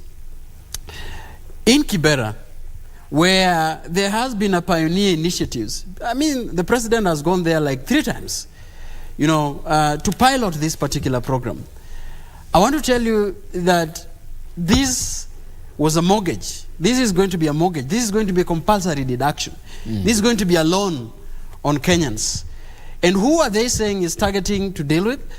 They're citing that a number of citizens in this particular city, for example, in this particular urban settlement in Nairobi, you know, the majority of them are actually staying in the informal settlements. And that by design is that they are targeting people who are residing in the informal settlements. Questions need to be raised. What is the income of these particular residents? And if you are deducting them the amounts that I've seen, 4,000, 6,000, 10,000, this is the ideal deductions that have been proposed. How much are these people earning? For example, if the stakes are alluding that there are people that are living in less than $1 a day, so you calculate that and you want to deduct them 4,000, 6,000 monthly. The question is, how long with the target of this mortgage, how long are they going to raise this and to pay these with the target that the government is going to stake? That is a question. No, he says that he's going to answer. You wait. I just said it's a question. Question two that I want to raise with regards to this issue. There's sometimes UN Habitat through the United Nations Habitat, this government pioneered some programs on the informal upgrading in Kibera and in Mandera. That was supposed to be a free housing. That was supposed to be, if there is a word, people are granted, people are upgraded. And sections of Kibera residents from Soweto were asked to relocate and go to some areas in Langata, Otiende area, to occupy those spaces. Do you know what happened to some, you know what happened? The people who were asked to go and stay, what did they do? They relocated back to the informal settlements and sold those housing to the rich. As we speak, if you can drive through Southern Bypass to a place called Otiende where they call Canaan, go and see if those people occupying those houses are people who are living in Kibera. So tell me. If they're the same people who acquired them before. Yes, go and just find out. And the media can do their own investigation and do their own. Find out the percentage of the people who are there and who are relocated way back in 2010, 2012. So some of these initiatives, that's what I'm saying, they might be good.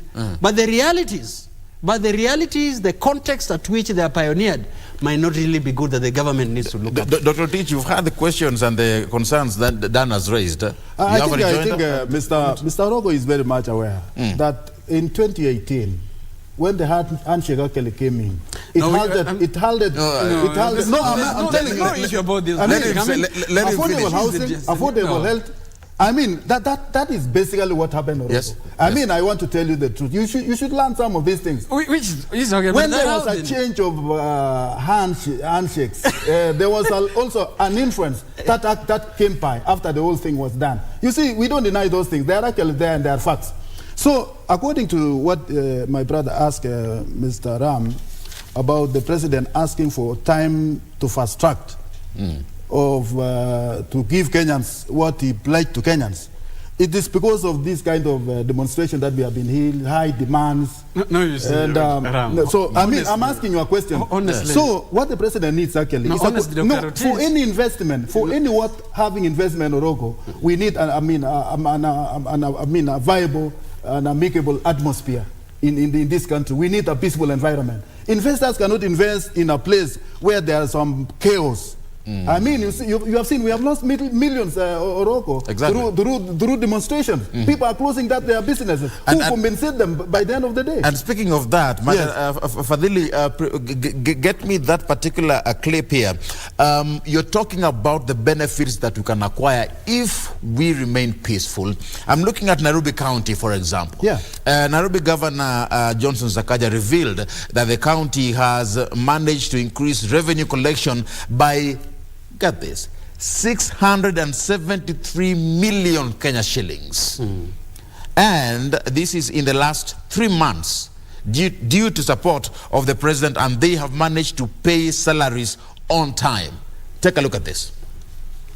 Nairobi had no medicine in hospitals. Today, I would dare anybody uende kwa hospitali yoyote ya county ya Nairobi ukose dawa uniambie. Tumenunua dawa ya 244 million that is in each and every facility from the dispensary at the bottom mpaka Mama Lucy na hospitali zote katikati ya hiyo. Let nobody try to distract the president's focus. Let him implement his program, work on resuscitating the economy, and let us not work on other people's emergencies. Taifa letu la Kenya. Meanwhile, President Ruto has asked the opposition to take advantage of the bipartisan committee to address issues of concern. The president says violent protests have not achieved anything but disrupt and destroy the livelihoods of Kenyans. If we can achieve that, I think, my brother, Dan, I'm coming to both of you. Facts be said. No, I'm giving both of you time. I'm giving both of you time. I'm not even talk. Let him finish. Let me say, Buana. But the truth is here, let's talk facts. Exactly. This is happening because of the peaceful environment. A peaceful environment that the Kenyans are inculcating. Yes. So basically what I'm telling you now, what Sakaja is telling us is about our own environment in Nairobi. He's not talking about even the foreign investments.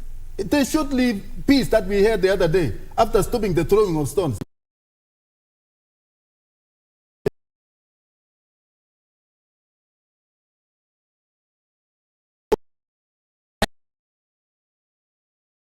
One of these things we lose is we do not know how to interrogate these facts that sometimes are said within these platforms, including the church. And I was here saying that some of pulpits are becoming a dangerous places of peddling lies, where this politician stands and peddle lies, a lot of it, from the national government to the counties to the governors. So those facts still needs to be interrogated. I will not sit here at the table and say that is an absolute truth. I'm saying, no, I haven't finished. That I was responding 30 seconds. to the point where you said. 30 seconds. The other thing that you mentioned here, let me also say this.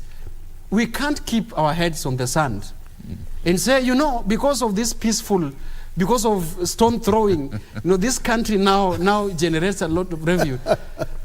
because of the lack of it. Why lack of it? Sometimes we really need to interrogate facts. That's why I'm saying I'm not sitting in this panel and letting Dr. Rotich go away with lies. Okay?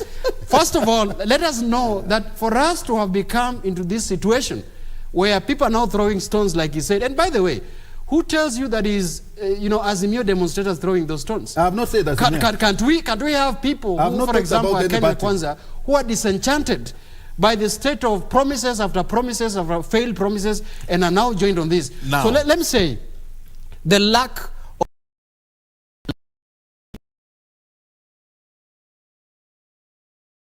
we threw the baby with the bathwater when we decided to politicize the BBI by, and they're back to it, Ram. It is in the public domain. Mount Kenya is back to discussion of the BBI. Why? Because we politicize, especially issues that are allocated in the BBI. There was a provision of dealing with the winner takes it all in this country. There was the issues of dealing with structuring opposition.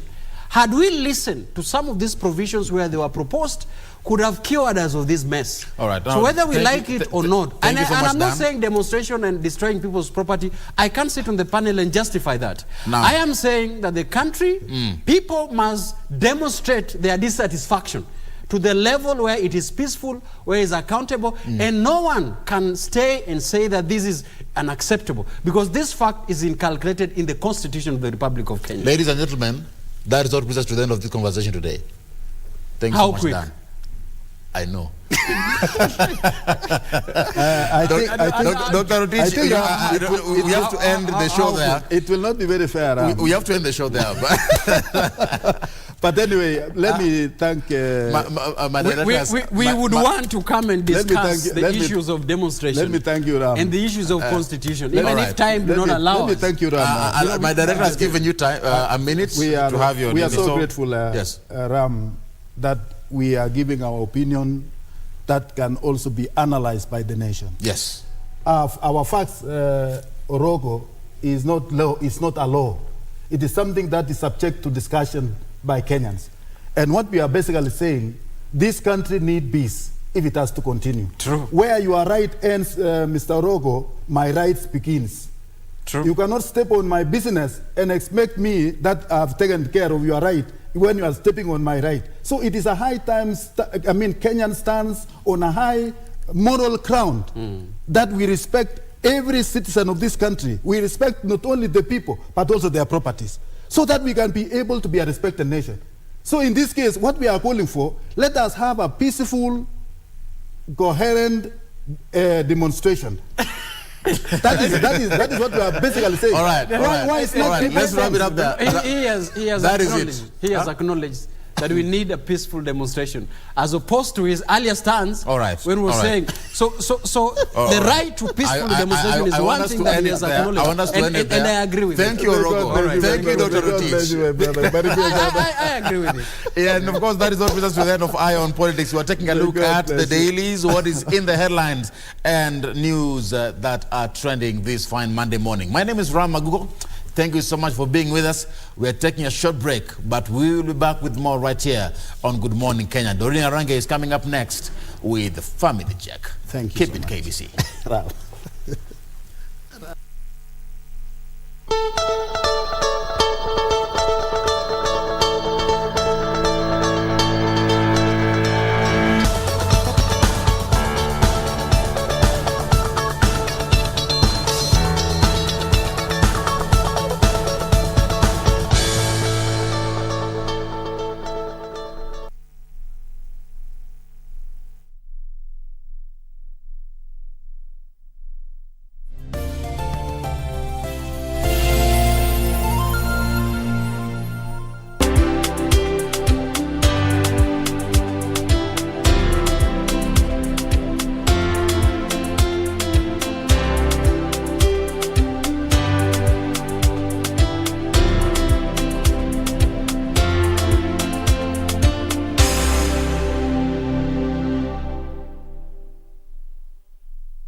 Get out right now, or I will shoot you.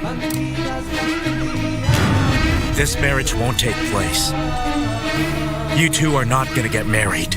But while this woman is still here, tell her to respect you. Because when I arrived, I saw her in a very compromising situation with another man. That guy that came to see you. With Al-Hore? Yes, Daddy. I saw them. Well, Corina, I wish with all my heart that this mystery man of yours truly loves you just the way you deserve. Oh, he loves me. If I were you, I would do the impossible to find this document. Try it. It's good for you. Tell him I will. I'll look for it. I'll give it to him. And you, as my wife, you have to tell me the truth. Olegario! Olegario! What's wrong? Olegario!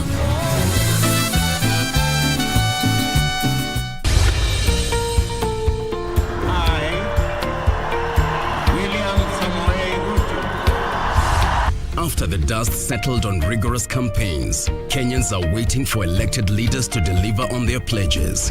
Have you used the Hustler Fund? When your children sleep hungry, when you can borrow 500 or 1,000 shillings and they have some food on the table. So the 500 you're giving me now is my purchasing power has literally been diminished comparing to probably even January or December. But how have the leaders performed so far?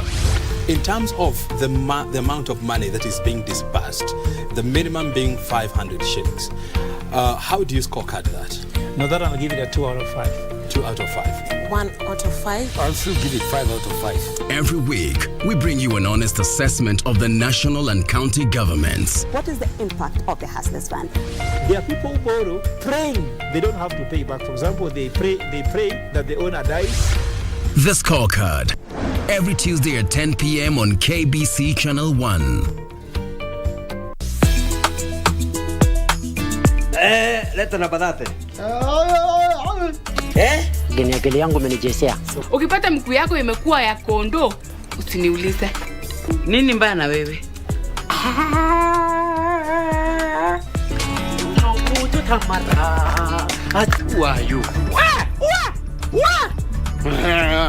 Hii inaitwa tester. Na test kama mimi niko na simu ama kuna. Kuna mwangaza huku nje. Hata ni mchoro umechau kwa sababu siri yako mfunguka.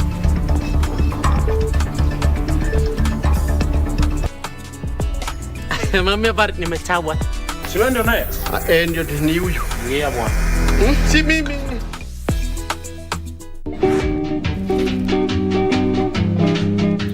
Alafu akainama, akasikiza tumbo yangu, akagonga gonga, akasema ni sindano.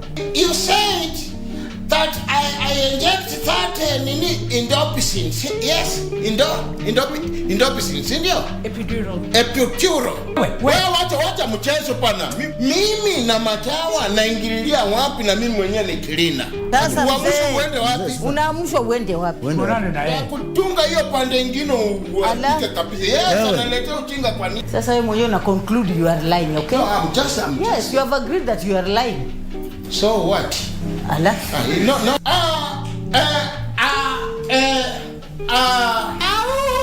Ni ngumu. Sasa mzee, si uongee lugha ya taifa ambayo unaielewa.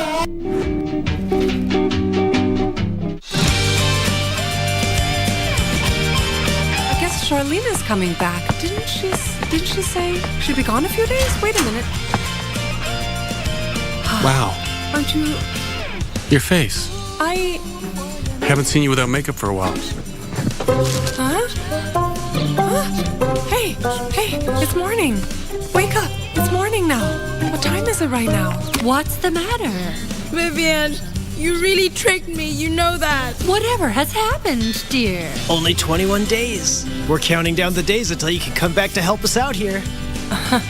If you fail again, not only will Immortal be closed, but your team members will be labeled as unfit employees. They won't be able to find good jobs later.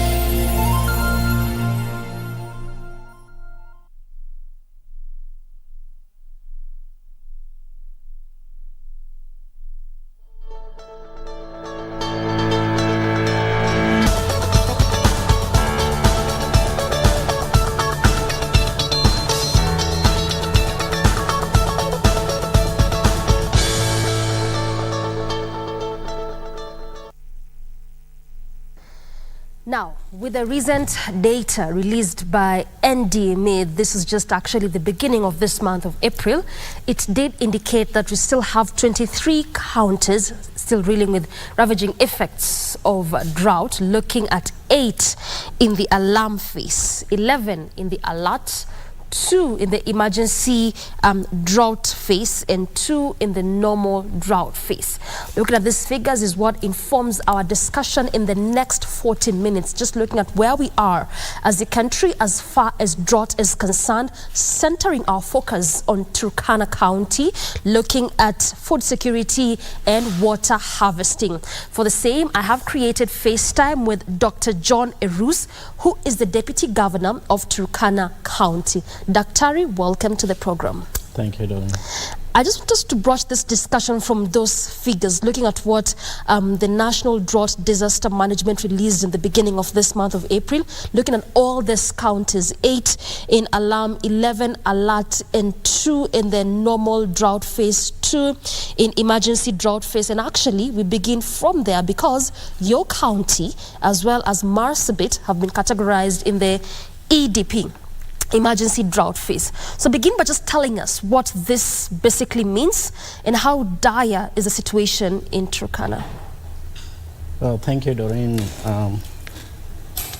Before I answer your question, I would like to say that Turkana County in particular is a very unique county. Okay. It is the only county that borders 3 international countries. That is Ethiopia, in the entire south, southern Sudan, and the entire southern Sudan, and the entire northeast or eastern Uganda, depending on where you position it. And Turkana County is also a county that is bordering 5 other or 6 other counties. Yes. That is Marsabit, Samburu, Baringo, Marakwet, and Pokot. So indeed a unique county in that regard. So when you begin looking at food security in Turkana, or food security in Turkana, it has to be understood in that context. Meaning there may be some tremendous challenges but there is also tremendous opportunities for development. So when we are looking at the issue of, Turkana sits right across the Horn of Africa, and we understand the challenges of climate change. We also understand very well in the history of Kenya that these counties, that especially the two that you have mentioned, yes, has experienced tremendous neglect. And for some of us who are born and brought up in Turkana, we understand that the first actual initiation of development programs, socio-economic development programs in Turkana, for example, was facilitated by Christian missions, non-party state actors. And so if there is any actual effort, government effort, was actually the devolved system. So if you visit Turkana today, or Marsabit in particular, you realize that the tremendous potential that exists there today, it's actually because of the effort of the devolved system of government. And that is when people started appreciating the existence of government. Otherwise, before that, it was simply just humanitarian support, which was mostly provided by church-based organizations, non-governmental organizations. So then, good rich history you're telling us, then you're bringing also quite a raft of issues that I'd want us to converse around momentarily, issues of neglect in this county. That's also we've seen the continuous conflict in some of these regions because of basically what you're alluding to. Nonetheless, I still want you to tell me what this emergency drought phase means for this county, and even as you respond to that, just how bad or how dire is the situation in this specific county in terms of food security? In Turkana in particular, Governor Morkai and myself are looking at the issue of drought in Turkana from three perspectives. Okay. Number one, the food basket for Turkana used to be Turkana East Sub-County, Turkana South, and a few pockets of Loima and within Takwel, Takwel River. Right now, there is a tremendous potential for us to make sure that those sub-counties become food baskets. One of the issues that may come up is that Turkana East in particular, which used to be food basket, is now one of the sub-counties with the highest cases of malnutrition. Okay. And it could be attributable to the fact that people have moved from their initial places because they feel probably they are not secure. And I think we are going to talk about, I don't want to use a specific term of conflict because conflict has a specific definition. But what I'm trying to say that because of feeling of insecurity and fear within those areas, so people have moved to Loriu, they have moved to Lokori, and so they've moved away from the original food baskets of this area of this county. Yeah. This is part of the reason as to why we are seeing this county in that classification, basically. Yes, and then you know, of course, we all know that there are few areas within Turkana, not because they cannot be viable for farming. There are many areas in Turkana that has not been water in some of those areas have not been tested its viability for farming.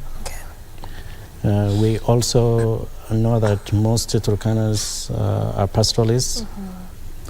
The role of non-governmental organizations and church organizations and with previous county government efforts towards integrating pastoral economy to cash economy that is involving people in business and farming and also utilizing resources from Lake Turkana is something that continues to be enhanced. It is something that resources continue to be put together.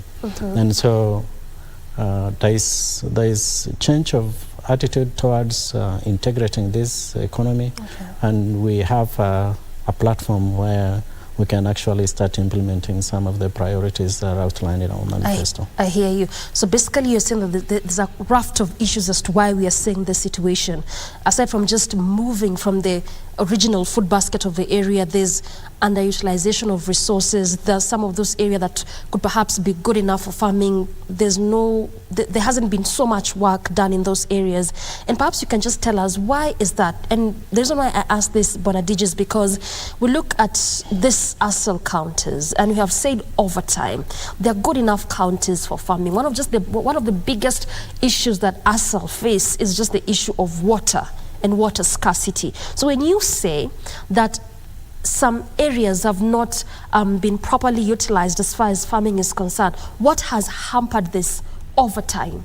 In the 60 years, for instance, that we've been independent as a country, what really has hampered this?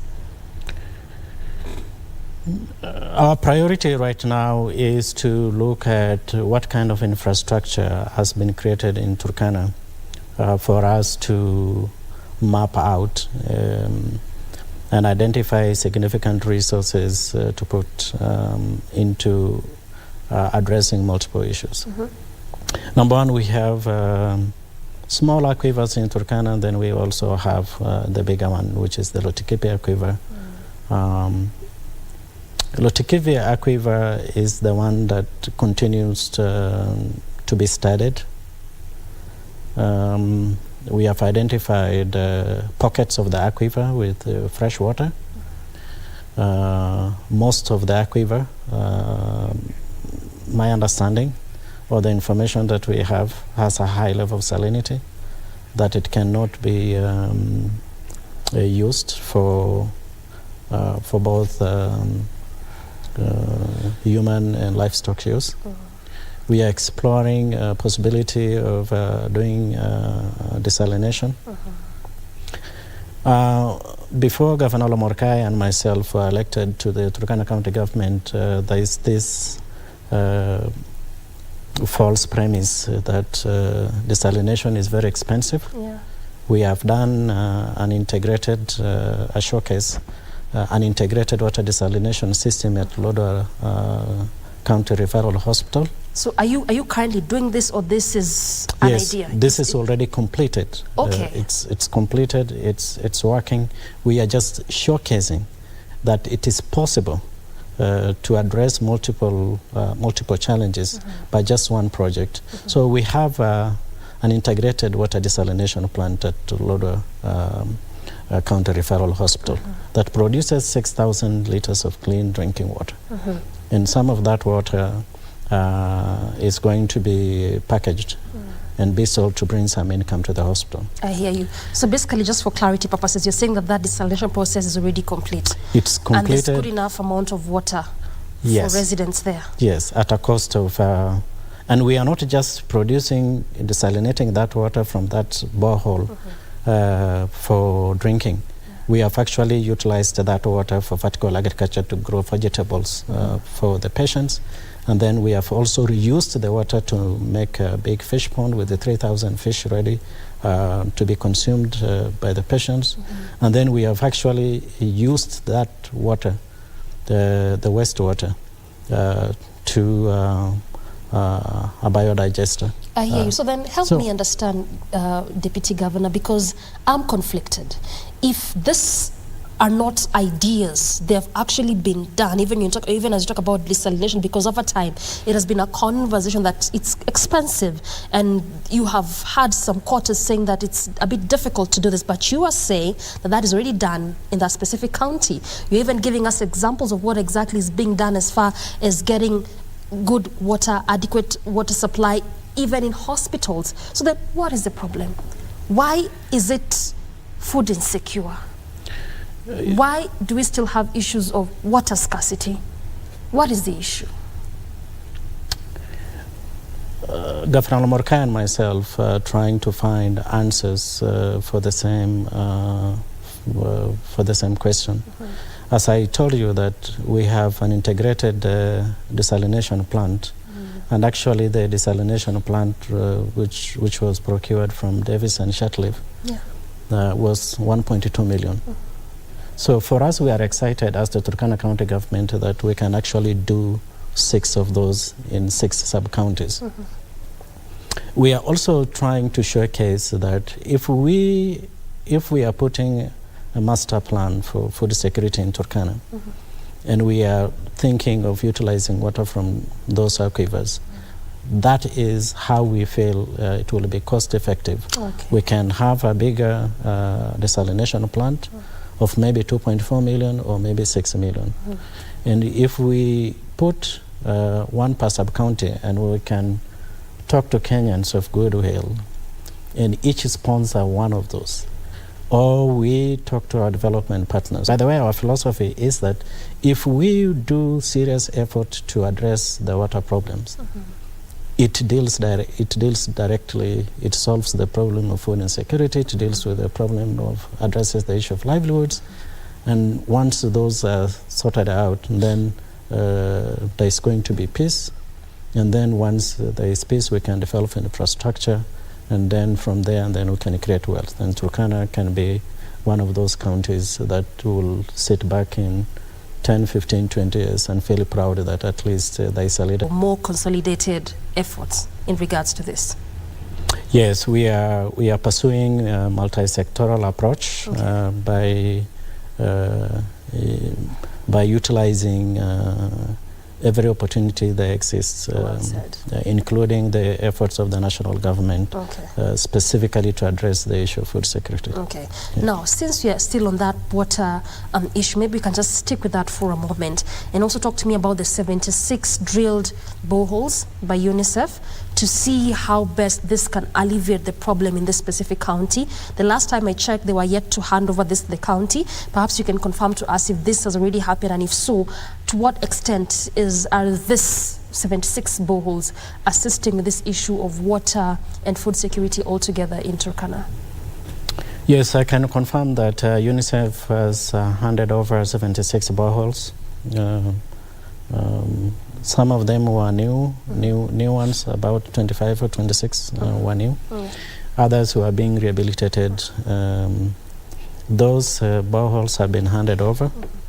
Last week, on Tuesday, UNICEF and team of development partners and 3 governors from Samburu, Baringo and West Pokot were in Turkana to showcase some of these projects. The water need in Turkana is enormous.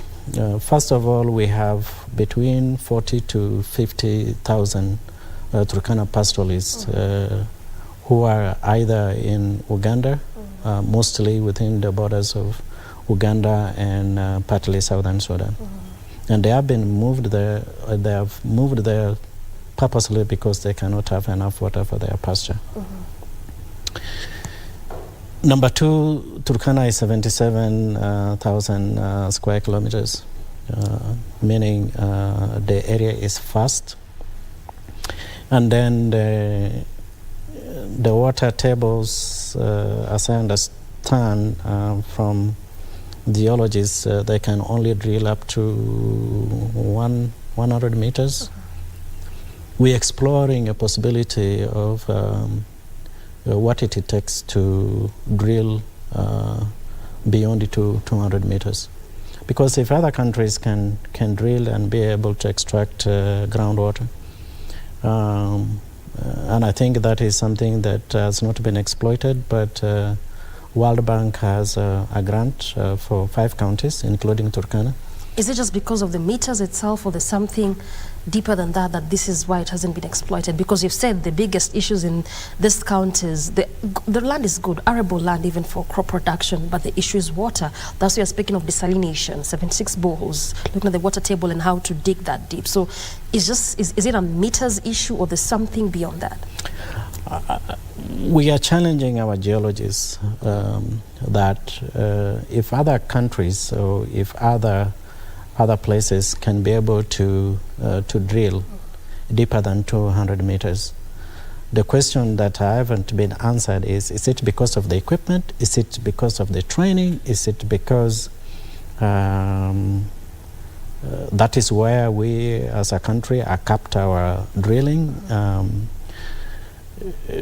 Governor Morkai and myself believe that we need to drill deeper, and I think when the president came to Turkana to talk about national drought response, he talked about a possibility of drilling deeper than 200 meters, and I really support him, because unless we go deeper, we may not be able to understand. So right now, we have a grant from World Bank for groundwater survey that is currently going on. We are yet to find out, to see what they will find out. Number two, we already have existing aquifers. The Napu aquifer in Lodwar sits on a very fragile ecosystem. So meaning that when we are developing that aquifer for farming within Lodwar, that we also have to protect it because of its fragility. We also want to make sure that it is not going to be contaminated.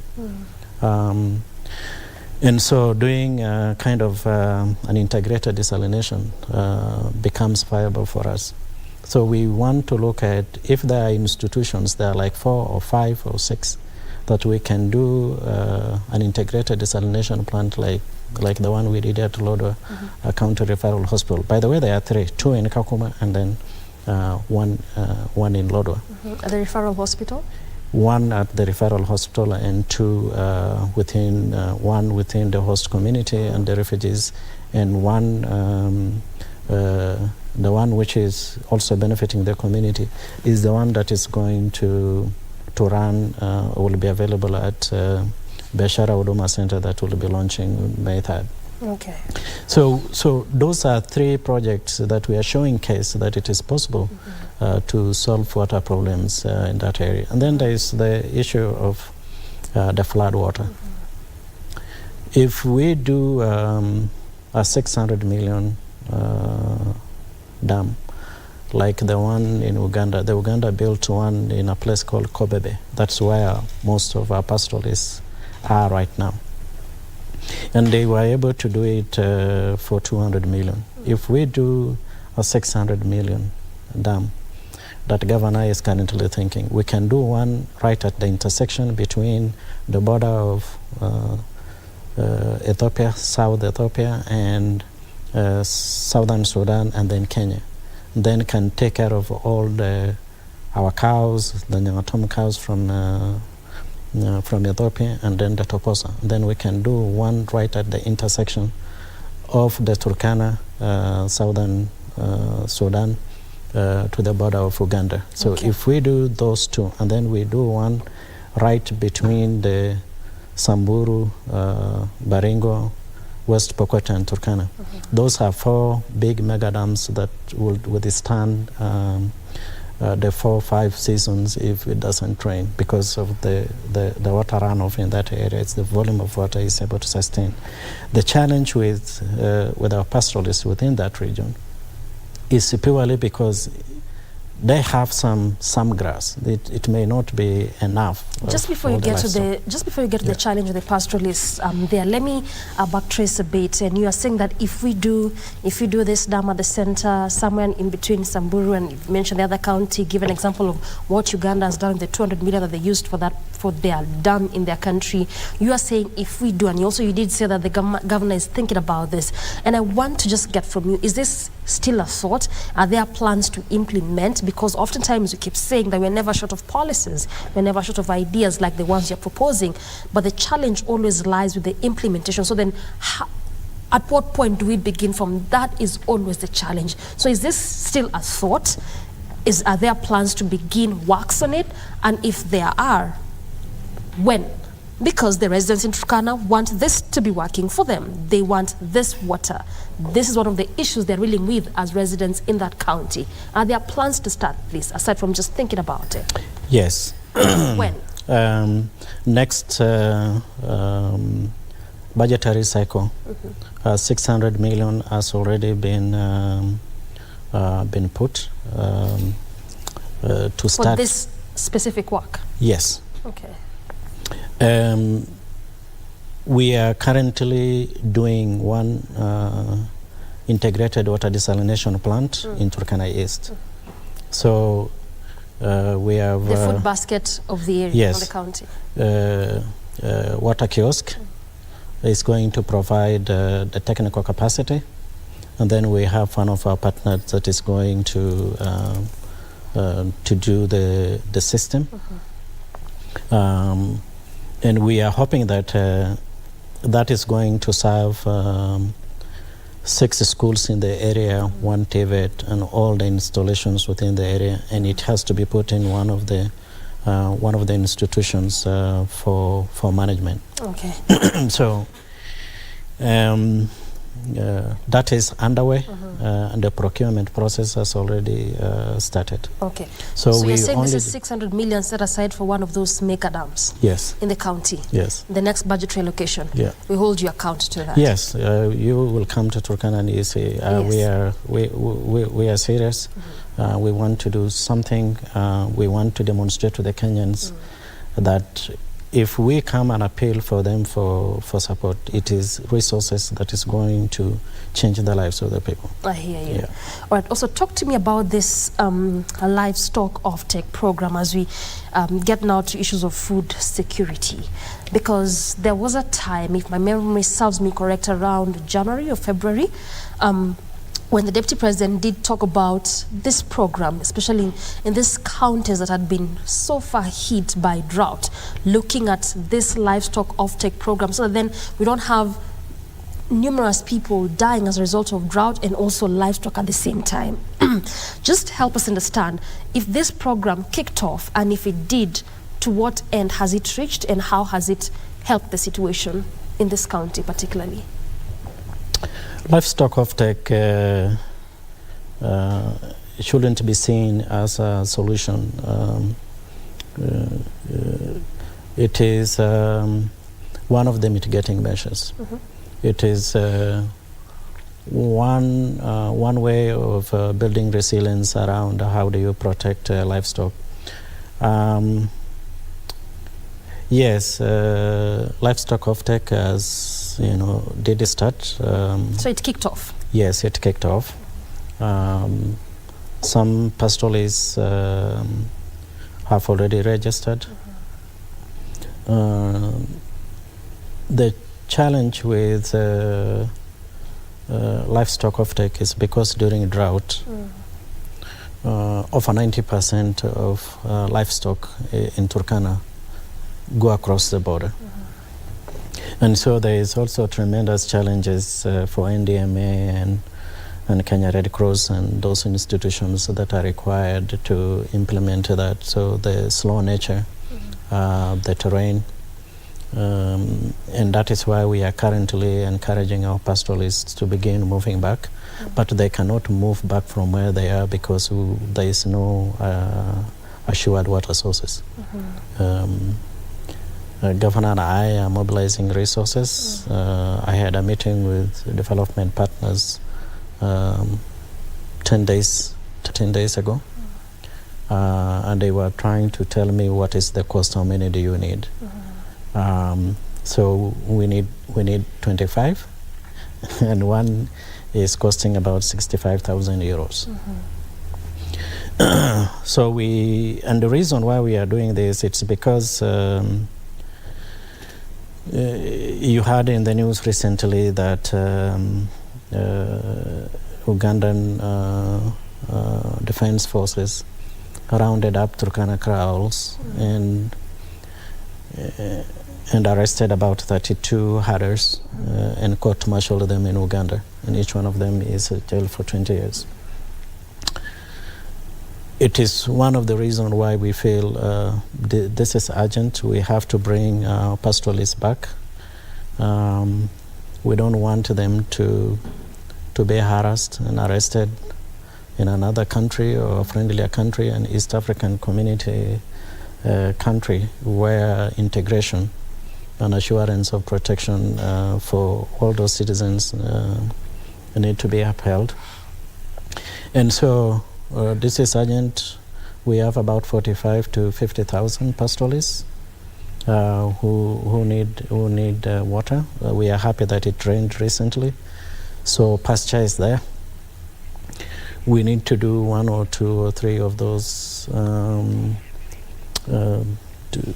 so that we can start moving them slowly by slowly so that they can come back to Kenya. Okay. And I really want us to just take a quick break. We come back and we look at the children now. We're looking at slightly above 200,000 children in this counties suffering from malnutrition. Is there a specific program in this specific county as far as this was concerned? And to what end is it affecting learning in this institution? Also, what long-term solutions can we get? Because according to NDMA, we're looking at about 4.8 million Kenyans, again, in these areas who are dealing with issues of food insecurity. So we look at that as well as long-term solutions after this breather. Okay. So as you mull over that, we take that breather, we circle back with plenty of this discussion, so don't go anywhere. Mm-hmm.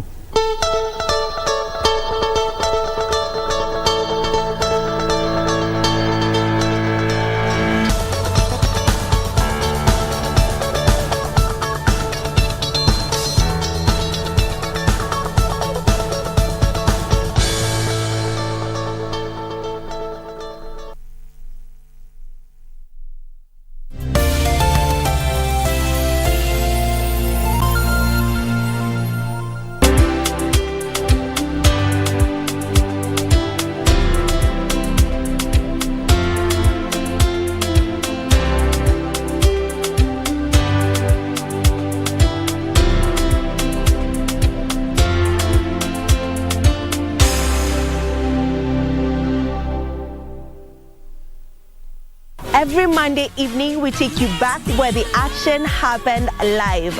We let you know what you missed, even if you were present. And our goal is to continue supporting our own. From the latest celebrity buzz, fashion, music, and all manner of youth talents, the Grapevine cameras rove all week to bring you the latest in the enormous entertainment scene. Watch Grapevine every Monday at 10 p.m. and the rerun on Tuesday at 2 p.m. only on KBC Channel 1, baby. Engage us on Facebook and Twitter, #Grapevine on KBC. Let us know what is happening in your area code, because you know what they say, if you did not see it on Grapevine, then it most probably never happened. Bah! Ain't nobody gotta tell you what you gotta do. Sauti ya Kenya 92.9. Hii ni KBC Radio Taifa. Kila kitu maishani kina sauti yaleta furaha. Radio. Sauti ya elimisha, yahimiza, yatuleta pamoja. Sauti ya Kenya Radio Taifa. Sauti ya Kenya. Welcome to Take on Tech. This is the show that keeps you updated on everything you need to know about technology. First of all, the women that are already in tech should be empowered. I've actually studied electrical and electronics engineering, telecommunications option. So basically I'm in the tech sector. The government should empower the girl child in a way that they should venture so much into ICT. There's never a dull moment with us. Tune in every Monday from 10:30 p.m. only on KBC Channel 1.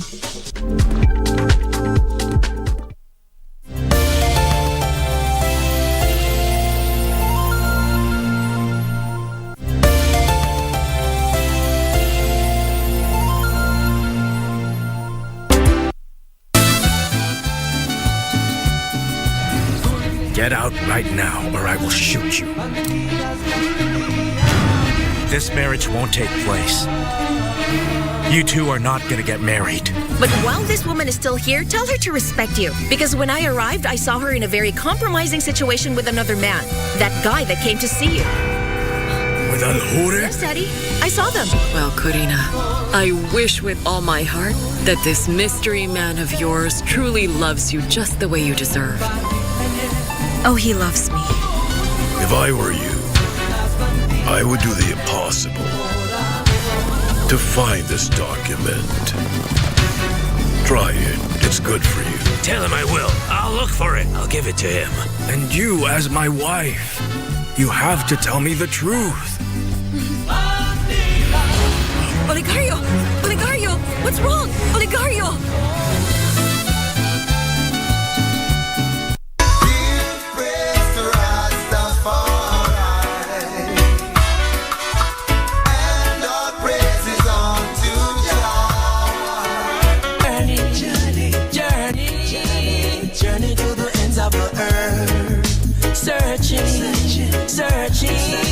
Searching for the love I deserve. Making good vibes, oh yeah. Show, good vibes. Save some for me. She's a good girl, and I never wanna see her cry. Her heart and mind and soul belongs to me. Sins of the Father I visited from home. Circle.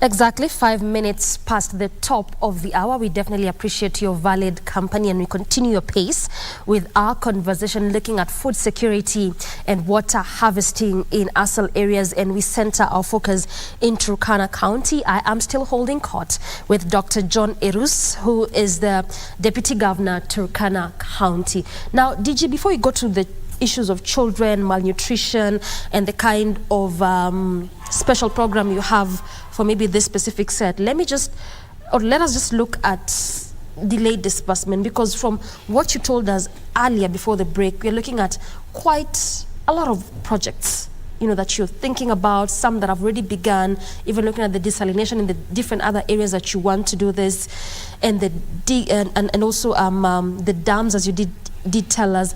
But then you're looking at delayed disbursement in the counties.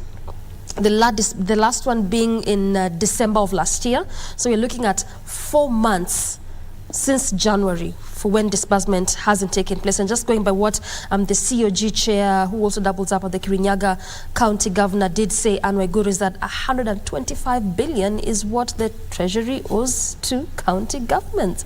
So when you look at some of these issues and the kind of projects that you're planning to do as a county, to what end does this act as a stumbling block to the projects you want to do for the people of Turkana? And how are you working around it? My response will be slightly different from the public discourse. I'm looking at it Governor and I are looking at it from two perspectives. One perspective is that the national government response to drought mitigation in Turkana and looking at a long-term solution has been that one which appears to be supportive of the efforts that we are putting in place, has a framework for us to move the Turkana County forward, and that is asking for 1 million acres of land to grow food. We assured the president that the 1 million acres of land is available, and it is available anytime. The community has given that land. Number two, we know that there's been transition of both national government and county governments. and priorities of every government or every institutions is to put systems in place that ensures there is a flow or adequate adequate resources and flow of money or some stuff like that. And this takes time, you know. There is a break in, you know, during politics. Revenue collection also, there is a break in of us being sworn in. Even our own source revenue experiences the same challenges. The president has assured the nation and the county governments that they will disburse the money. Did they give timelines to this? Given it's been 4 months since the last disbursement. What I want to say is that the challenge is where it is going to be reported that Turkana County has not utilized the resources that has been allocated to them. While we understand that the challenges of disbursements are there, it is recognized. What is Governor Lumurkaya and I doing in Turkana?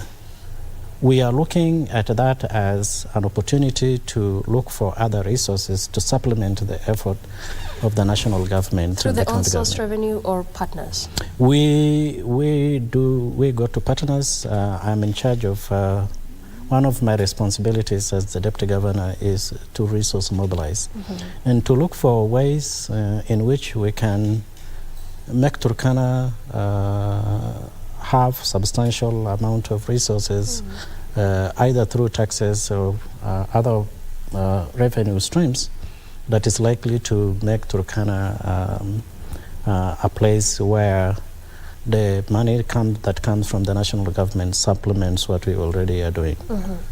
Right now, we are lucky to continue implementing programs co-funded by both national government and county government and development partners and in key sectors. I hear you. But that is a challenge that we see. It is an opportunity for both national, county governments and other development actors to support so that delayed disbursements are reduced. Okay, I hear you. It looks like this delayed disbursement has been a perennial challenge, and basically this third dispensation of county governments is suffering, this a lot. Now that you're saying that one of the key functions as DG is resource mobilization, so do you think that perhaps we need to move away from having to remit the monies collected in the counties with the CRA in the central bank and use it at own source, because that has also been a challenge in the counties, that then we don't use this money at own source. So you collect it as a county, but then they have to be deposited in the central bank, the county revenue allocation. Then again, you have to request for it before it's given back to you. Do you think cutting that would at least reduce some of these issues that county faces as far as allocations of monies is concerned? Discussions has happened at different levels of key government institutions, including the Office of the President and the COG, and those discussions are ongoing. They're still underway? Yes, a few propositions have been agreed upon, and I think we are confident with the assurances of the President and the Deputy President that if the intention and our expectation has agreed in different consultative forums, including the summit, then we are seeing a possibility of those issues being addressed in the near future.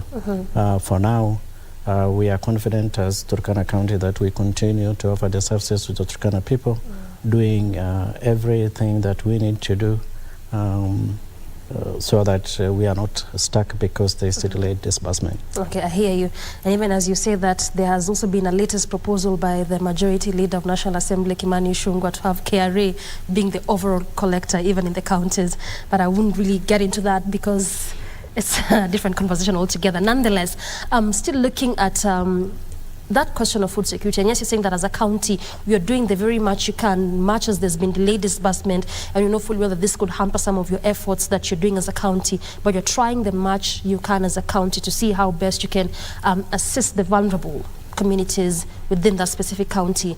And even when we speak of vulnerables, we know that there's children, there are women, and looking at these issues of food security, good number of them suffer malnutrition. We did say about 200,000 or even more than that in collective, all these counties. What are you doing as a county? Are there special feeding programs for these children? And if they are, how are you going about it to assist these children that are suffering a lot from this insecurity, food insecurity? Our disaster management, the CEC for disaster management and the entire directorate have adequate food supplies for now, for the next 2 months, to ensure that fortified porridge is available for all ECD centers. The national government, through Ministry of Education, is providing still school feeding program to primary schools. We also, in Turkana County, have approached individuals. Western Gishu County, for example, gave us supplies of food from the farmers in Western Gishu and business people. Governor has had some travels, met some philanthropists who have also provided us food. We have an integrated kind of program right now, which utilizes both food supplies and also cash transfer. World Food Program is providing some kind of support for that. USAID, Nawiri, Polish Humanitarian Action, and they are targeting different sub-counties. And so we have a mix of interventions that goes towards ensuring that schools are not disrupted. We are also encouraging primary schools, even though because of the challenges, again, the devolved system, ECD was devolved. We are still struggling with the specific definition on whether it is a development program or whether it can be development, current expenditure, and all those kind of things. But those are issues that are being discussed at different stages. Also because there is really no specific adequate funding for ECD. So this is just, we have development partners. We are doing the integrated system where we are addressing the issue of malnutrition specifically to hospitals within Turkana, and that's why we are moving towards ensuring that we have those integrated programs within the schools. So right now, JICA is also implementing what they call agriculture homework, agriculture for homework. Which is a concept of kitchen garden, and it's doing so well right now as a way to address that. And issues of malnutrition. Yes, and also it's also for me it stands out as a very clear, simple way of encouraging people to grow vegetables and to utilize vegetables. But one segment I wanted to say is that when we are talking about food security, food insecurity in Turkana, for example, I have launched 5 micro irrigation schemes since we were sworn in to the county government. What I observed was that most of the people who actually in those who own those micro irrigation schemes or who are involved in agriculture, their older population. And my message has been to go around, talk to young people, say, we need to change our attitude. We have digital agriculture, and as we speak, we have 12 young people who have been trained in Israel, who are now in Turkana, and they are like 11 or 12 others right now in Arava. And we will be recruiting a few of them as a way of ensuring that when they come back, they can help other young people to do farming. So basically what you're saying is that there are really quite a number of interventions here and there to deal with the issues of food insecurity in that county. Yes. I hear you, DG, and thank you so much for your time and for your valuable inputs into this conversation. At least now you can confirm for our own consumption. Sure. Thank you very much, DG. That is Dr. John Irus, who is the Deputy Governor, Turkana County, and what has formed center of discussion for the past 50 minutes or so is just looking at food security and water harvesting within the county, what interventions have been made, the loopholes, and how to seal them. Good place to end this conversation, but we still have one more coming away after this breather. We look at online sexual exploitation. Stick around for that, coming away after this break.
Leta na badate. Geni yangu amenijesea. Ukipata mkuu yako imekuwa ya kondoo, usiniulize. Nini mbaya na wewe?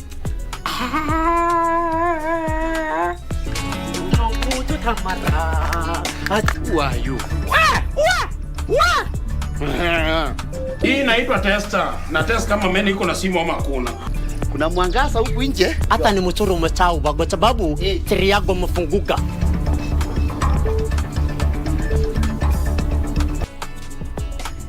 Mami habari nimechawa. Si wewe ndio naye? Ndio ni huyu. Ngia bwana. Si mimi.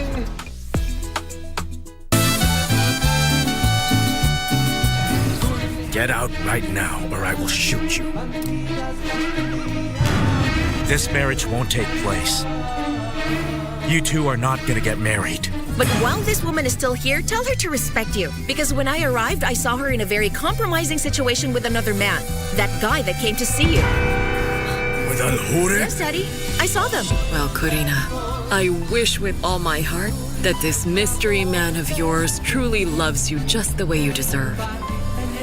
Oh, he loves me.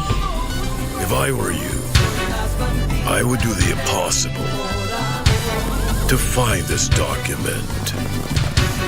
Try it. It's good for you. Tell him I will. I'll look for it. I'll give it to him. And you, as my wife, you have to tell me the truth. Oligario! Oligario! What's wrong? Oligario!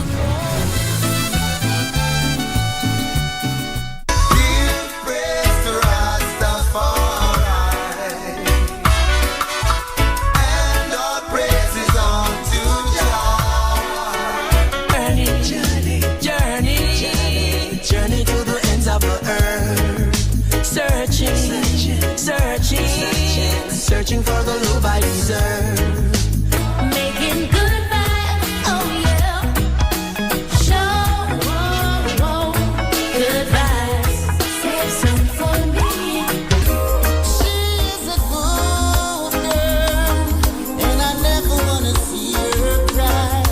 Her heart and mind and soul belongs to me. Sins of the Father, I visited from home. Of people born and I guess Charlena's coming back. Didn't she say she'd be gone a few days? Wait a minute. Wow. Aren't you? Your face. I Haven't seen you without makeup for a while. Huh? Hey, it's morning. Wake up. It's It's morning now. What time is it right now? What's the matter? Vivian, you really tricked me, you know that. Whatever has happened, dear? Only 21 days. We're counting down the days until you can come back to help us out here. If you fail again, not only will Immortal be closed, but your team members will be labeled as unfit employees. They won't be able to find good jobs later.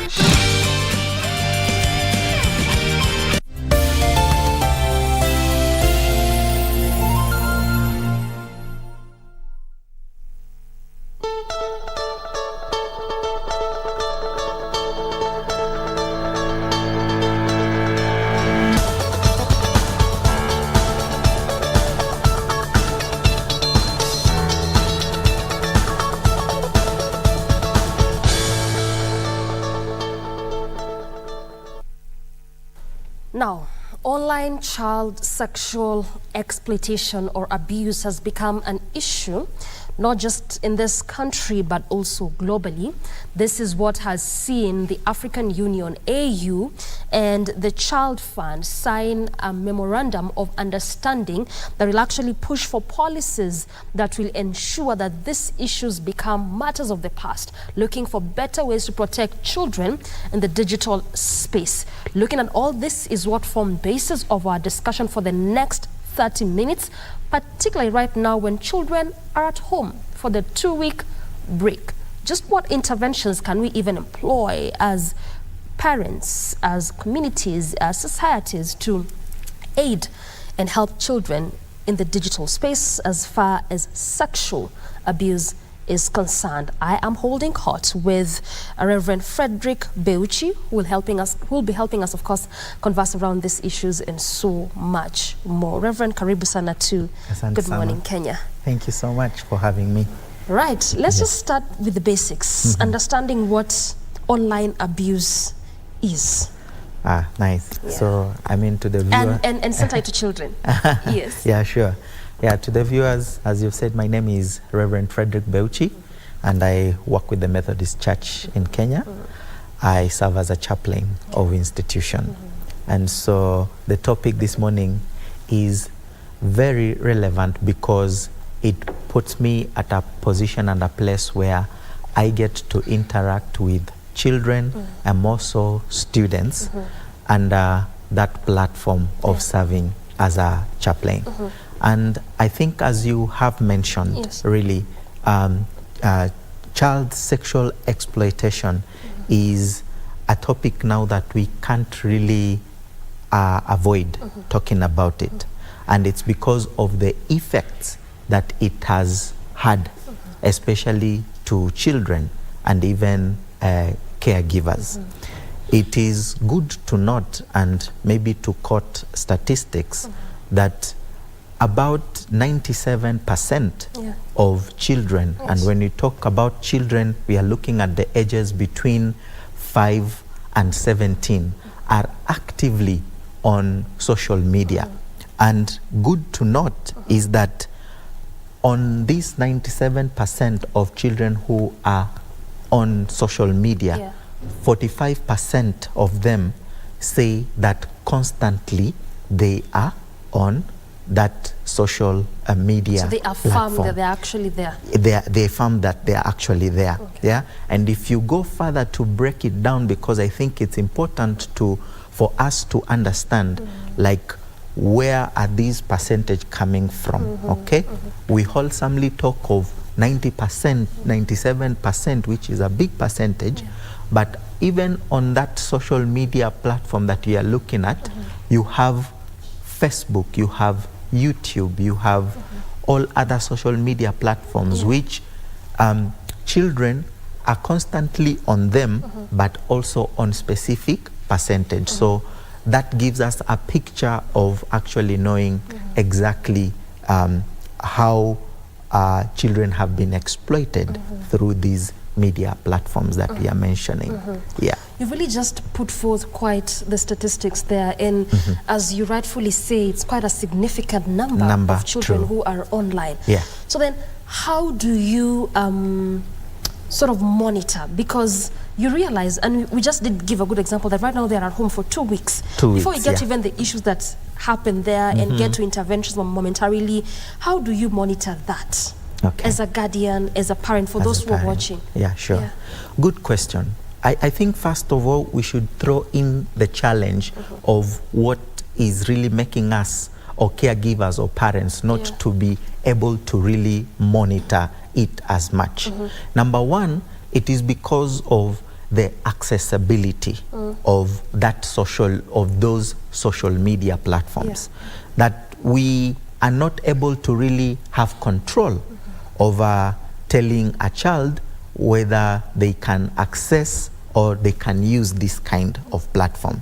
And then number two, there is the lack of regulation, because these platforms are not just there. They didn't just happen. They are platforms that are owned.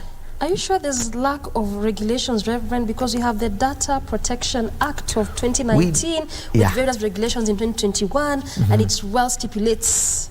It does. I mean, I totally agree with you. But when I talk of lack of regulation, it is in the manner under which these people, the targeted group of children, have access, to these platforms.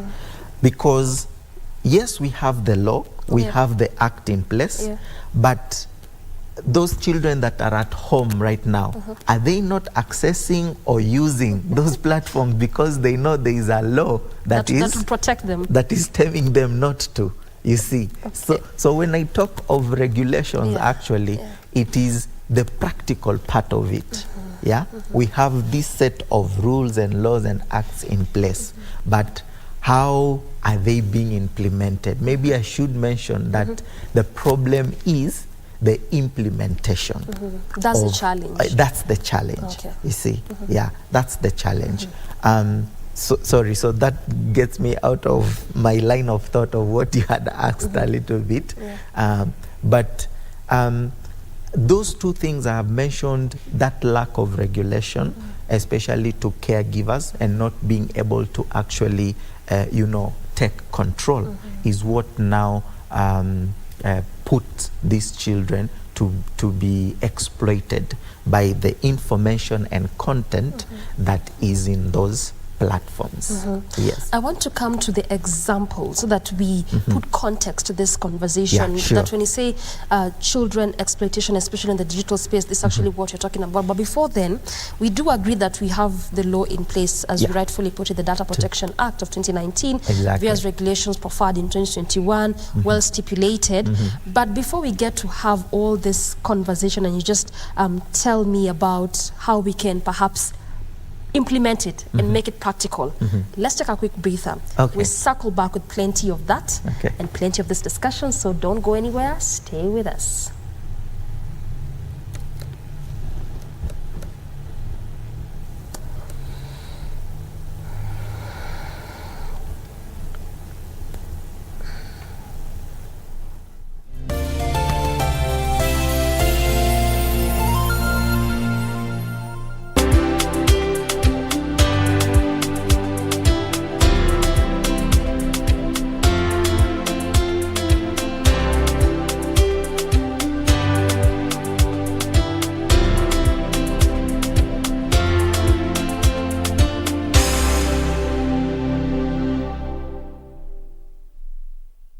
To get Skizatune Hail Mary, dial *811 *963#. Hail Mary, full of grace, the Lord is with thee.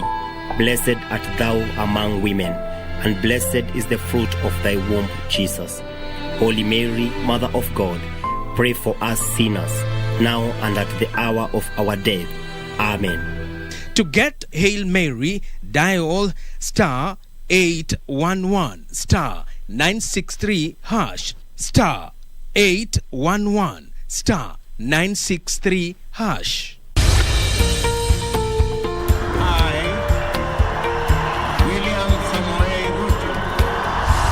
After the dust settled on rigorous campaigns, Kenyans are waiting for elected leaders to deliver on their pledges. Have you used the hustler fund? When your children sleep hungry when you can borrow 500 or 1,000 shillings and they have some food on the table. So the 500 you're giving me now is my purchasing power has literally been diminished comparing to probably even January or December. But how have the leaders performed so far? In terms of the amount of money that is being disbursed, the minimum being 500 shillings, how do you scorecard that? No, that I'll give it a 2 out of 5. 2 out of 5. 1 out of 5. I'll still give it 5 out of 5. Every week, we bring you an honest assessment of the national and county governments. What is the impact of the Hustlers Fund? There are people who borrow praying they don't have to pay back. For example, they pray that the owner dies. The Scorecard. Every Tuesday at 10 p.m. on KBC Channel 1.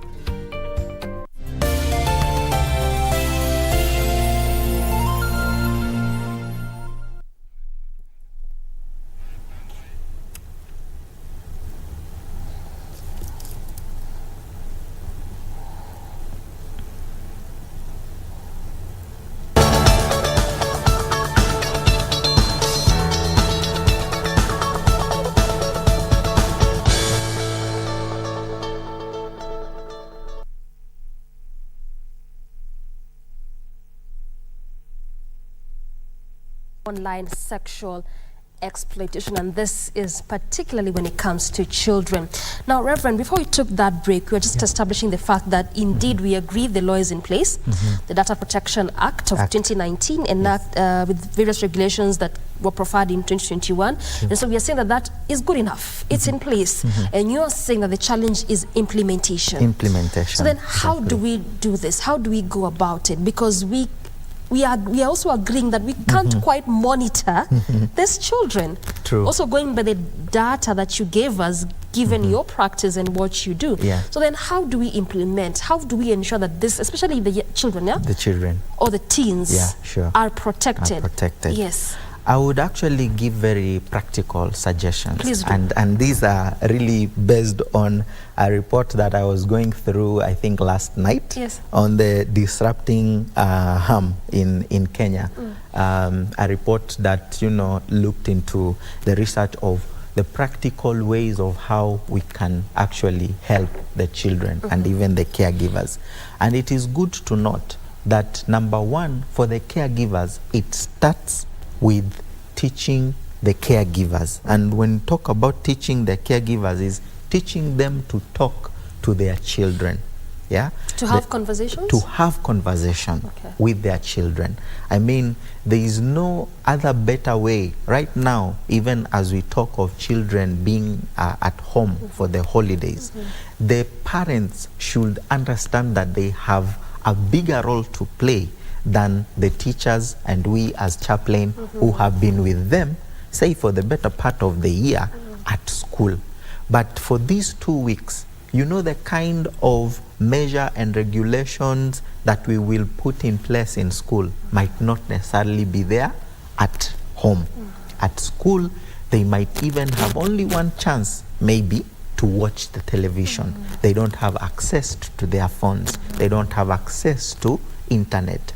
But in our homes, all that is available. So the number one thing that the caregivers and parents can do is to really have an open-minded, candid conversation with their children about what is, in the open.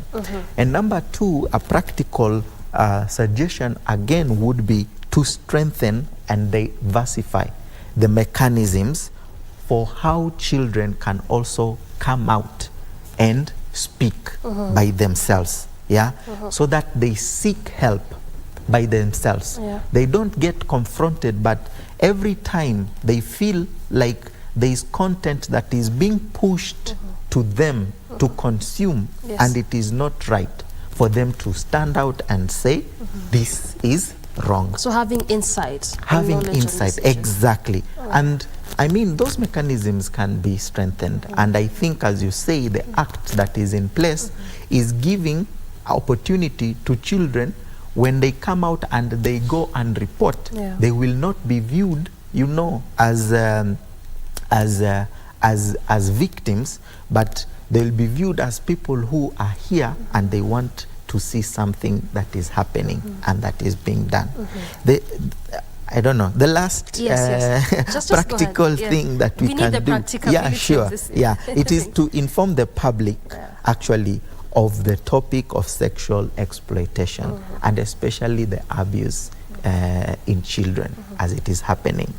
I know when it comes to talking about sexual exploitation, based on our cultural understanding and backgrounds, it's not a topic that we openly want to share. We always sweep it under the carpet. Exactly. And you will notice, as much as we talk about online sexual exploitation, so many of these other children who have undergone, through that kind of exploitation, practically it has also happened with people that are so close to them. So because before they are exposed to, say, online, there's something already that has happened. And I talk, this with a lot of, experience because of where I sit now as a chaplain. There are so many, students that come, we interact, and when you get to hear their conversation, when you are confronted,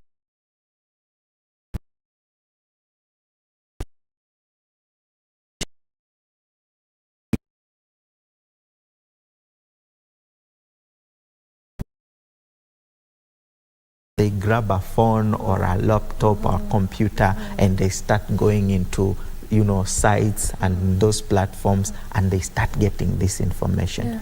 It always starts from a point. So the public should be informed of the dangers, which I want to believe even the media is doing a great job in making sure that everybody is aware of what it really means, to exploit children in this manner. I hear you. Yeah. Now that you're saying, much as you're talking about the online exploitation, that this actually is deep-rooted in essence, that it actually has even happened sometimes in a family setup. Exactly. And it doesn't even do any justice, Reverend, because we've also covered stories of whereby some families would actually decide to settle this in-house. In-house. The perpetrator, together with this family of the child, saying that, okay, let's just agree amongst ourselves. And we don't know the long-term effect this has on this child, for instance. So that now this has happened, then you'll see this child constantly always on the phone.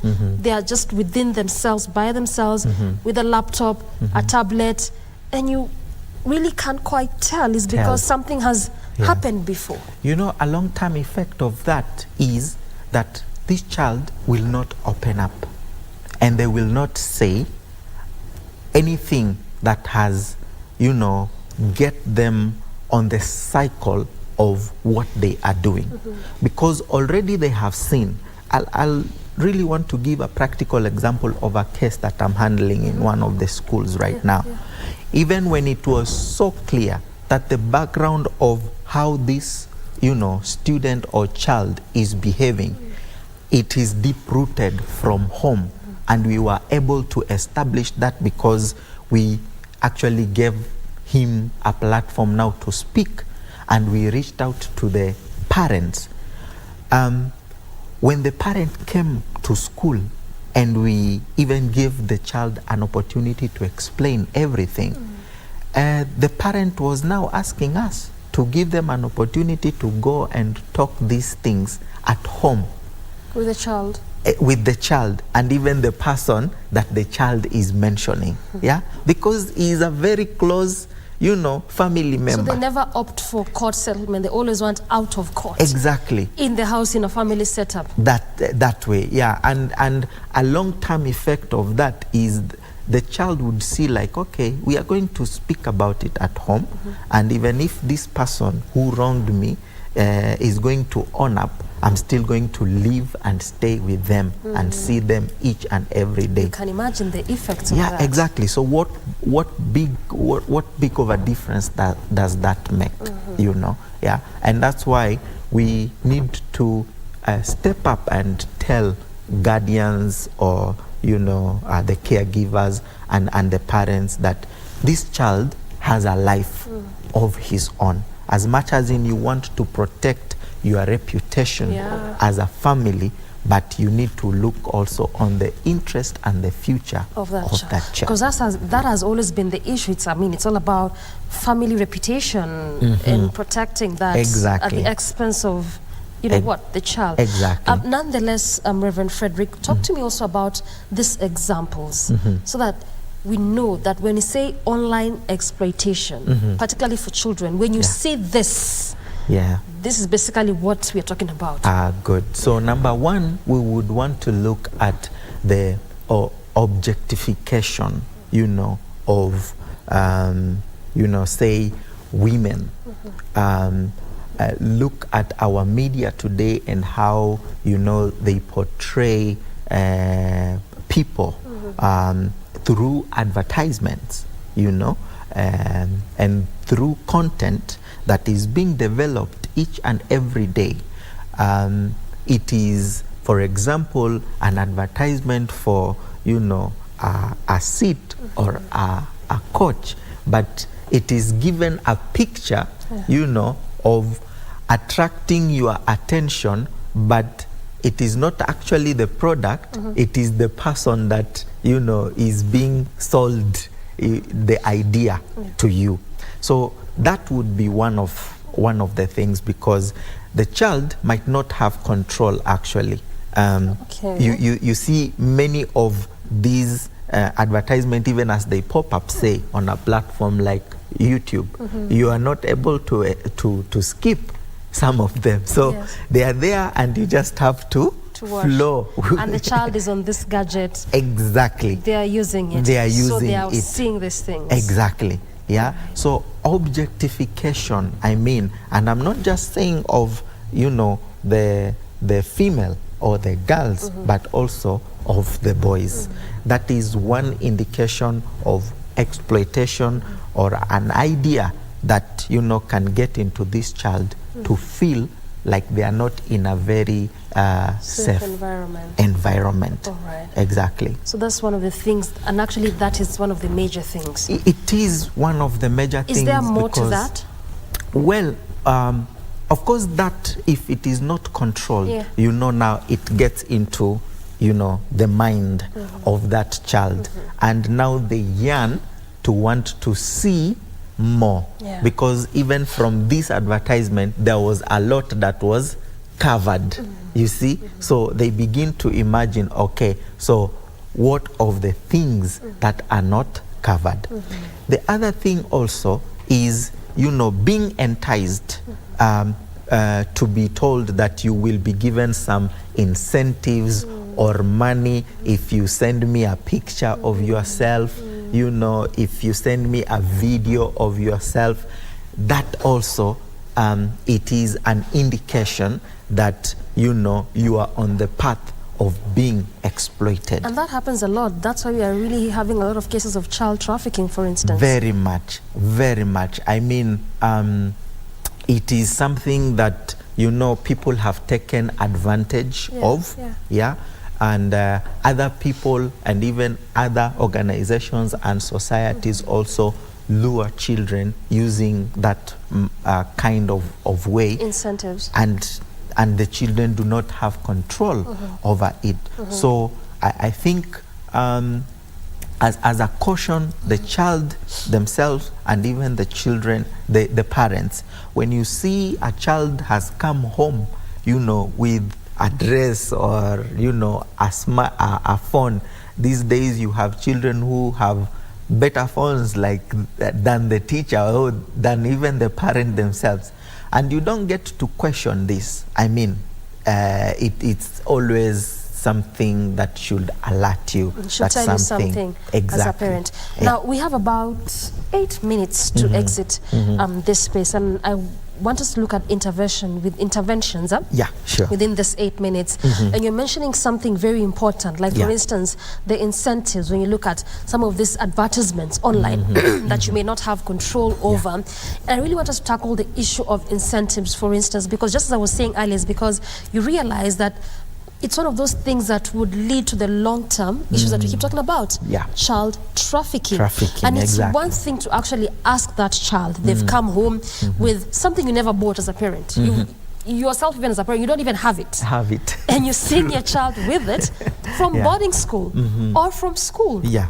So it's good to ask and follow up. But prior to that, we keep saying that prevention is better than cure. Than By cure, the time you're asking, exactly. you're trying to cure because it's already happened. Yeah. The child has it. Exactly. So prior to all this happening, what do parents need to do? What do guardians need to do to ensure their children are protected even when they're not with them? They're in school, someone wants to give them incentive. yeah. You can't ask while they're in boarding schools.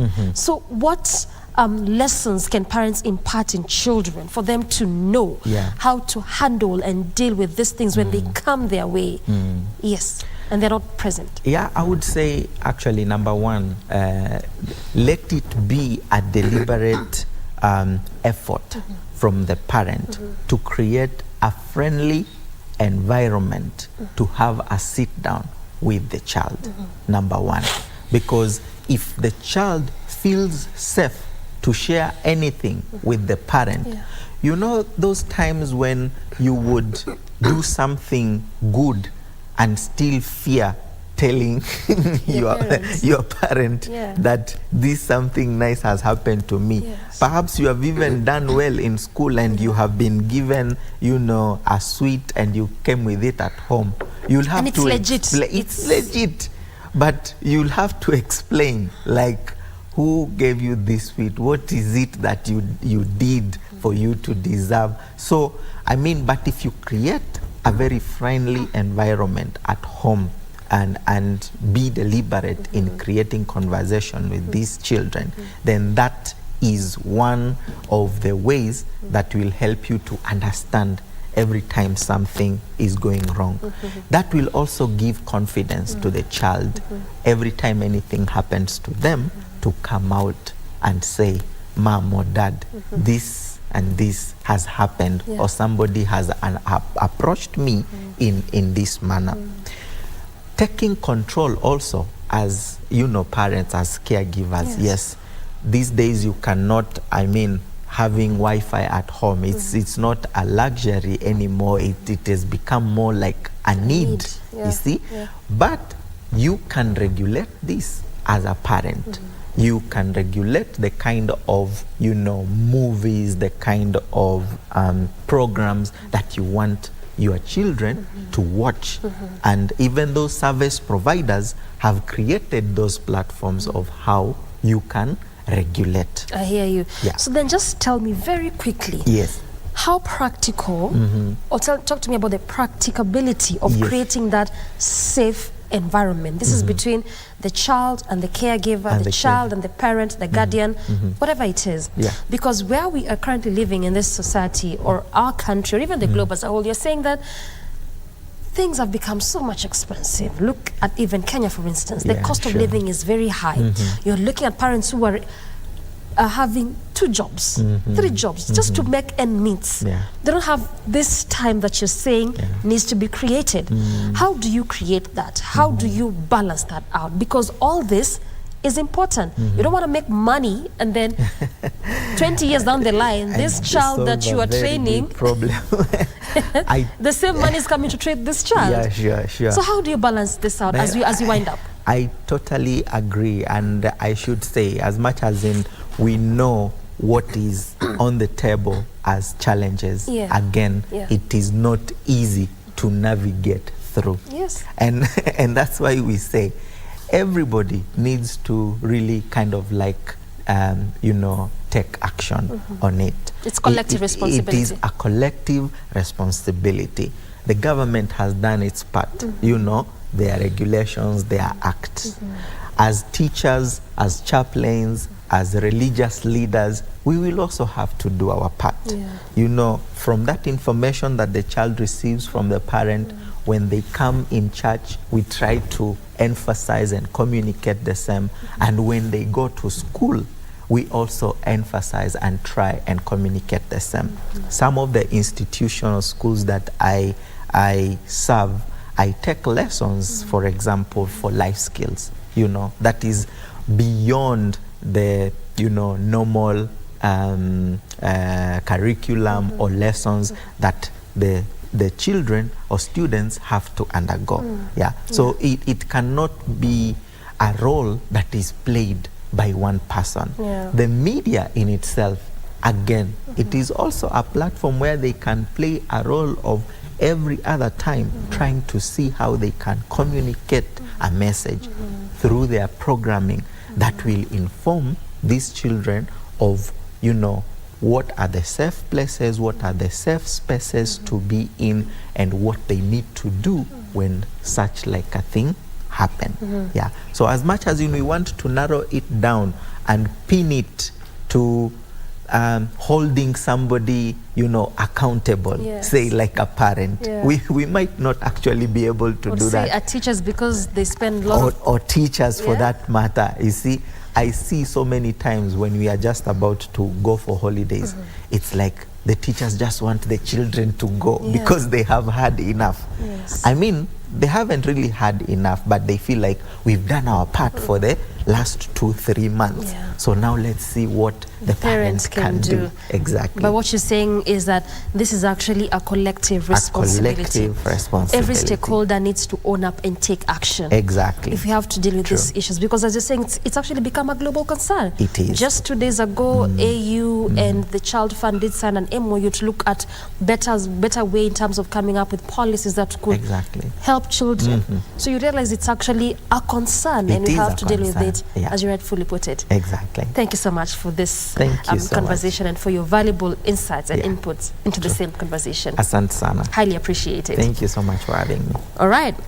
I've been speaking to Reverend Frederick Beuchi, of course, just looking at online sexual exploitation, and this is also because of the 2-week break that you're seeing children being at home, how to deal with that, how to navigate that, and also just how parents can be able to come on board together with their children and see how best they could assist them as far as, you know, the digital space is concerned and exploitation therein, and how to move past that. That is what has formed center of our conversation for the past 30 minutes. Good place to end this conversation, and ultimately, good morning, Kenya.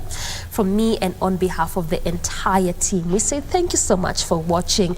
Till tomorrow, have a good Monday morning.